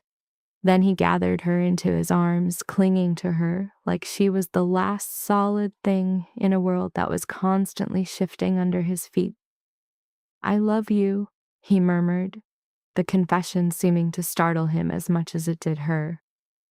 "I don't know when it began or how, but I do. And it frightens me, because everyone I love either dies or leaves or is broken by this life." Elena's heart thundered. "I love you too, and I am not going anywhere. You cannot promise that." "Yes, I can, because this was my choice. I chose you. I chose this insane, perilous life where we are attempting to reform a criminal organization from within while we fall in love among the debris." She pulled away just enough to look at him. "I am fully committed, Marcus. I have been since the night I chose to remain here instead of taking Vincent's money and disappearing." Marcus kissed her then, and this kiss felt different from all the others. Less about desperation, more about conviction. A promise instead of a plea. When they finally separated, Elena rested her forehead against his. "We are going to be all right." "How are you so sure?" "Because we are in this together. Because we are not facing this by ourselves." She offered a slight smile. "And because your father had faith in us. That must be worth something." Marcus's laugh was wet, nearly a sob. "He would probably loathe who we have become. The enforcer who has grown soft. The widow who refuses to stay in her lane? He would probably adore it. Elena drew him back toward the desk. Come on, there is work to be done. The family has to see strong leadership now more than ever. Just give me a minute. Take all the time you require. Marcus took several minutes standing by the window, composing himself. When he finally turned around, his expression was calmer. Not happy, but resolved. Okay, he said. 5 years since Adriana's passing, and the Varley dynasty was a phantom of its former self, reshaped entirely from the day Elena first walked through its doors. Of their 9 illicit operations, 7 were now shuttered, reborn as legitimate enterprises. The last 2, gambling and ambiguous financial services that operated in the gray, were undergoing a slow, deliberate metamorphosis, a cleansing scheduled for completion within 2 years. The world remained treacherous, enemies still plotted, and threats still surfaced, but the constant bloodshed had ebbed to a quiet hum. The fear that had been Vincent's currency was slowly being exchanged for something closer to respect. Elena orchestrated the legitimate world with a cold, perfect precision, her name becoming synonymous in the city with shrewd deals and visionary construction. Whispers of her underworld ties trailed behind her like a shadow, often felt but never proven. She graced charity boards, moved through galas, and cultivated the kind of influence that pried open doors long bolted against the Varley name. Marcus, too, was a man transformed. He remained the guardian, the one who met the darkness when it came, but he had assembled a team that could quell most storms without him adding to the body count. He had begun attending the local university, studying business and, of all things, criminal justice, chasing a degree not for need but for want. About a year after Vincent was gone, they ceased being a secret. The stolen glances and quiet meetings ended, and they began to exist together in the open. The family learned to live with it. Unspoken judgments hung in the air, though no one dared give them voice. Elena was an asset, and Marcus, a threat not to be tested. They found a sanctuary beyond the city's reach, a place not for living, but for breathing, a haven that belonged to them, not the family. There, on a Saturday morning, 5 years and 3 months after Adriana's ghost first settled between them, Marcus proposed. As dawn bled across the sky, he presented a ring, his voice low. I know how this looks, he began. The whispers we'll face, too soon for the world, too late for us, but I need this. I need you. I need to close this chapter of uncertainty.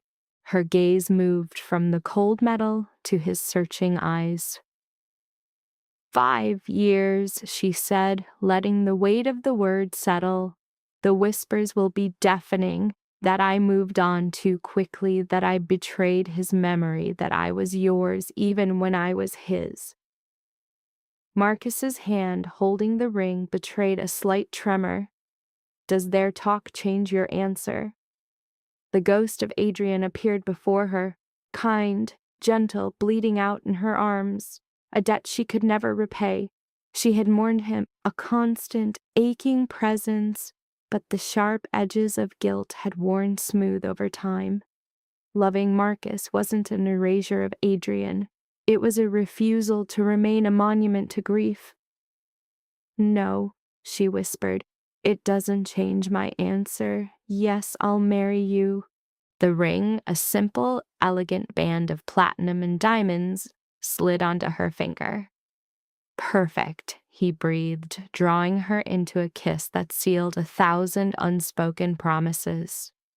This was not the first time she would be a Varley, but it was the first time it would be her choice. Not a transaction for safety, but a partnership forged in fire with a man who had seen the monster in her and had not looked away. We're mad, she whispered against his mouth. A faint smile touched his lips. We were always mad. This just makes it official.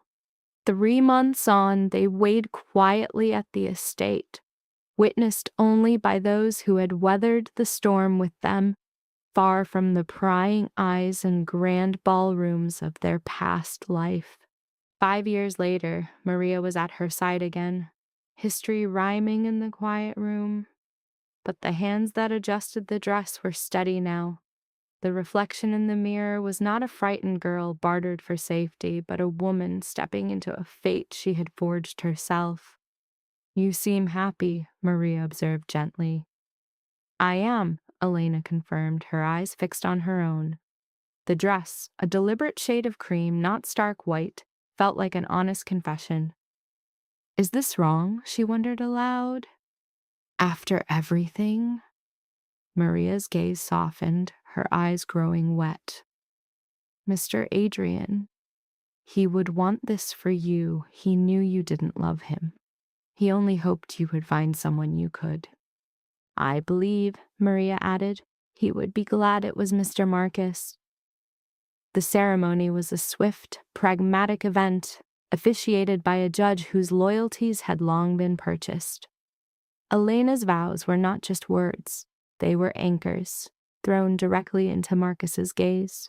His response was just as steady, a promise of shared burdens.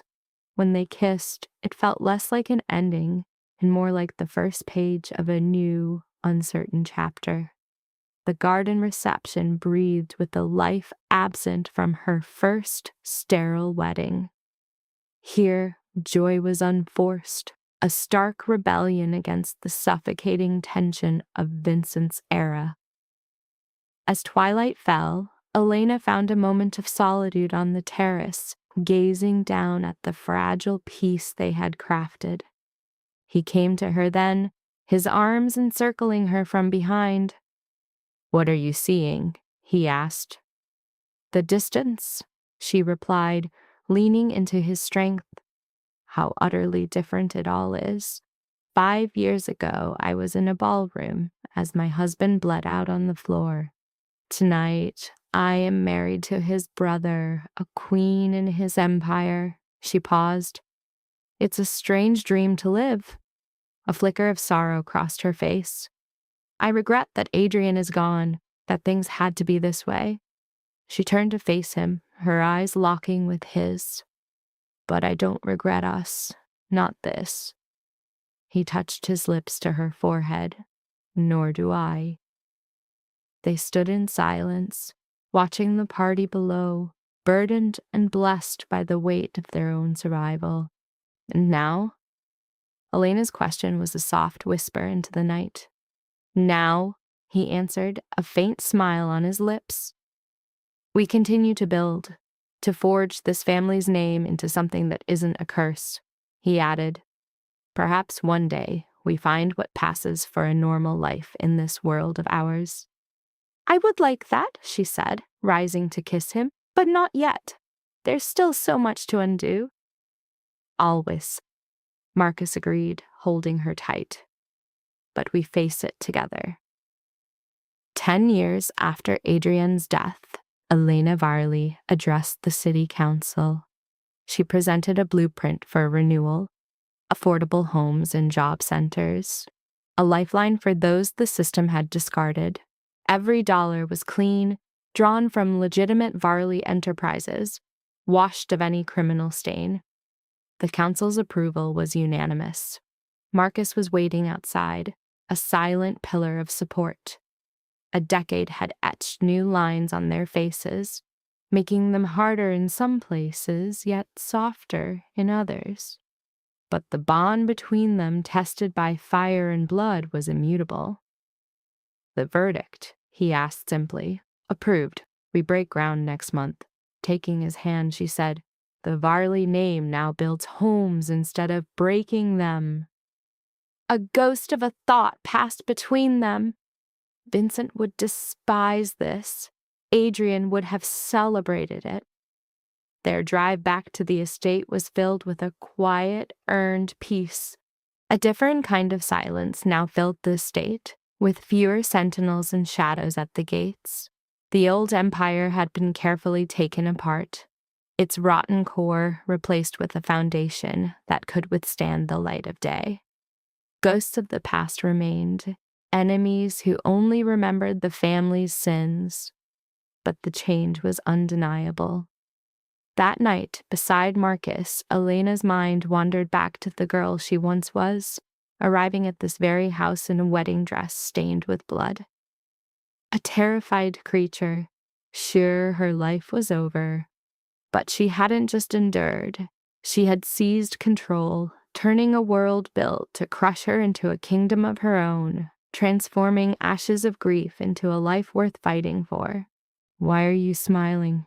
Marcus murmured, his voice thick with sleep. "Us," she whispered. "That we did it." "Did what?" "Everything." She settled against him.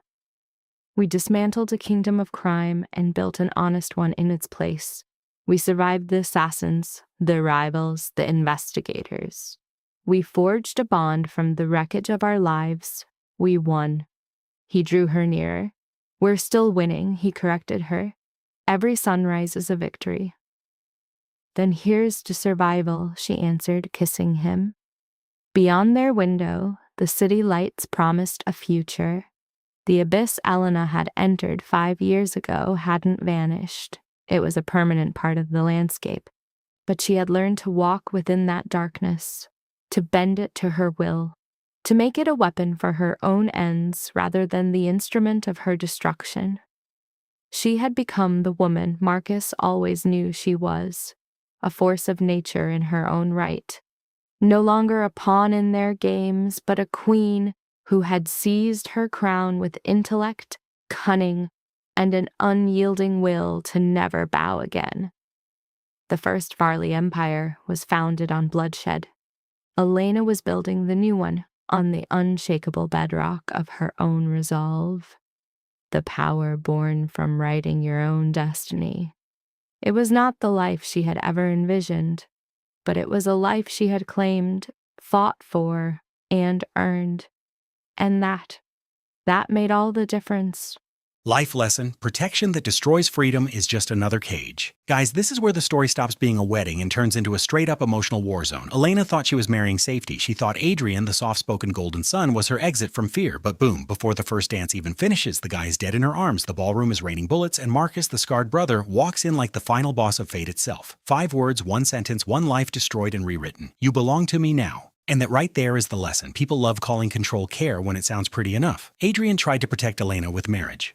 Marcus tried to protect her with locked doors, guards, rules, and fear. Both men believed they were saving her. But from her point of view, protection kept showing up wearing the same mask as imprisonment. That is what life teaches through chaos. Not every helping hand is freedom. Sometimes it is just a softer chain. Sometimes the person shielding someone from danger is also deciding where they can go, what they can say, and who they are allowed to become. And that kind of safety has a price tag written in autonomy. But here's the plot twist that slaps hardest. Elena does not stay a victim. She realizes that survival is not about hiding behind someone stronger. Survival is about becoming someone nobody can move like a chess piece ever again. She stops being the widow, stops being the girl who needs protection, and becomes a force inside the empire itself. So the real lesson is brutal but clean. If safety costs a person their voice, it is not peace. It is captivity with better lighting. And the moment someone understands that, they stop begging to be protected and start learning how to protect themselves.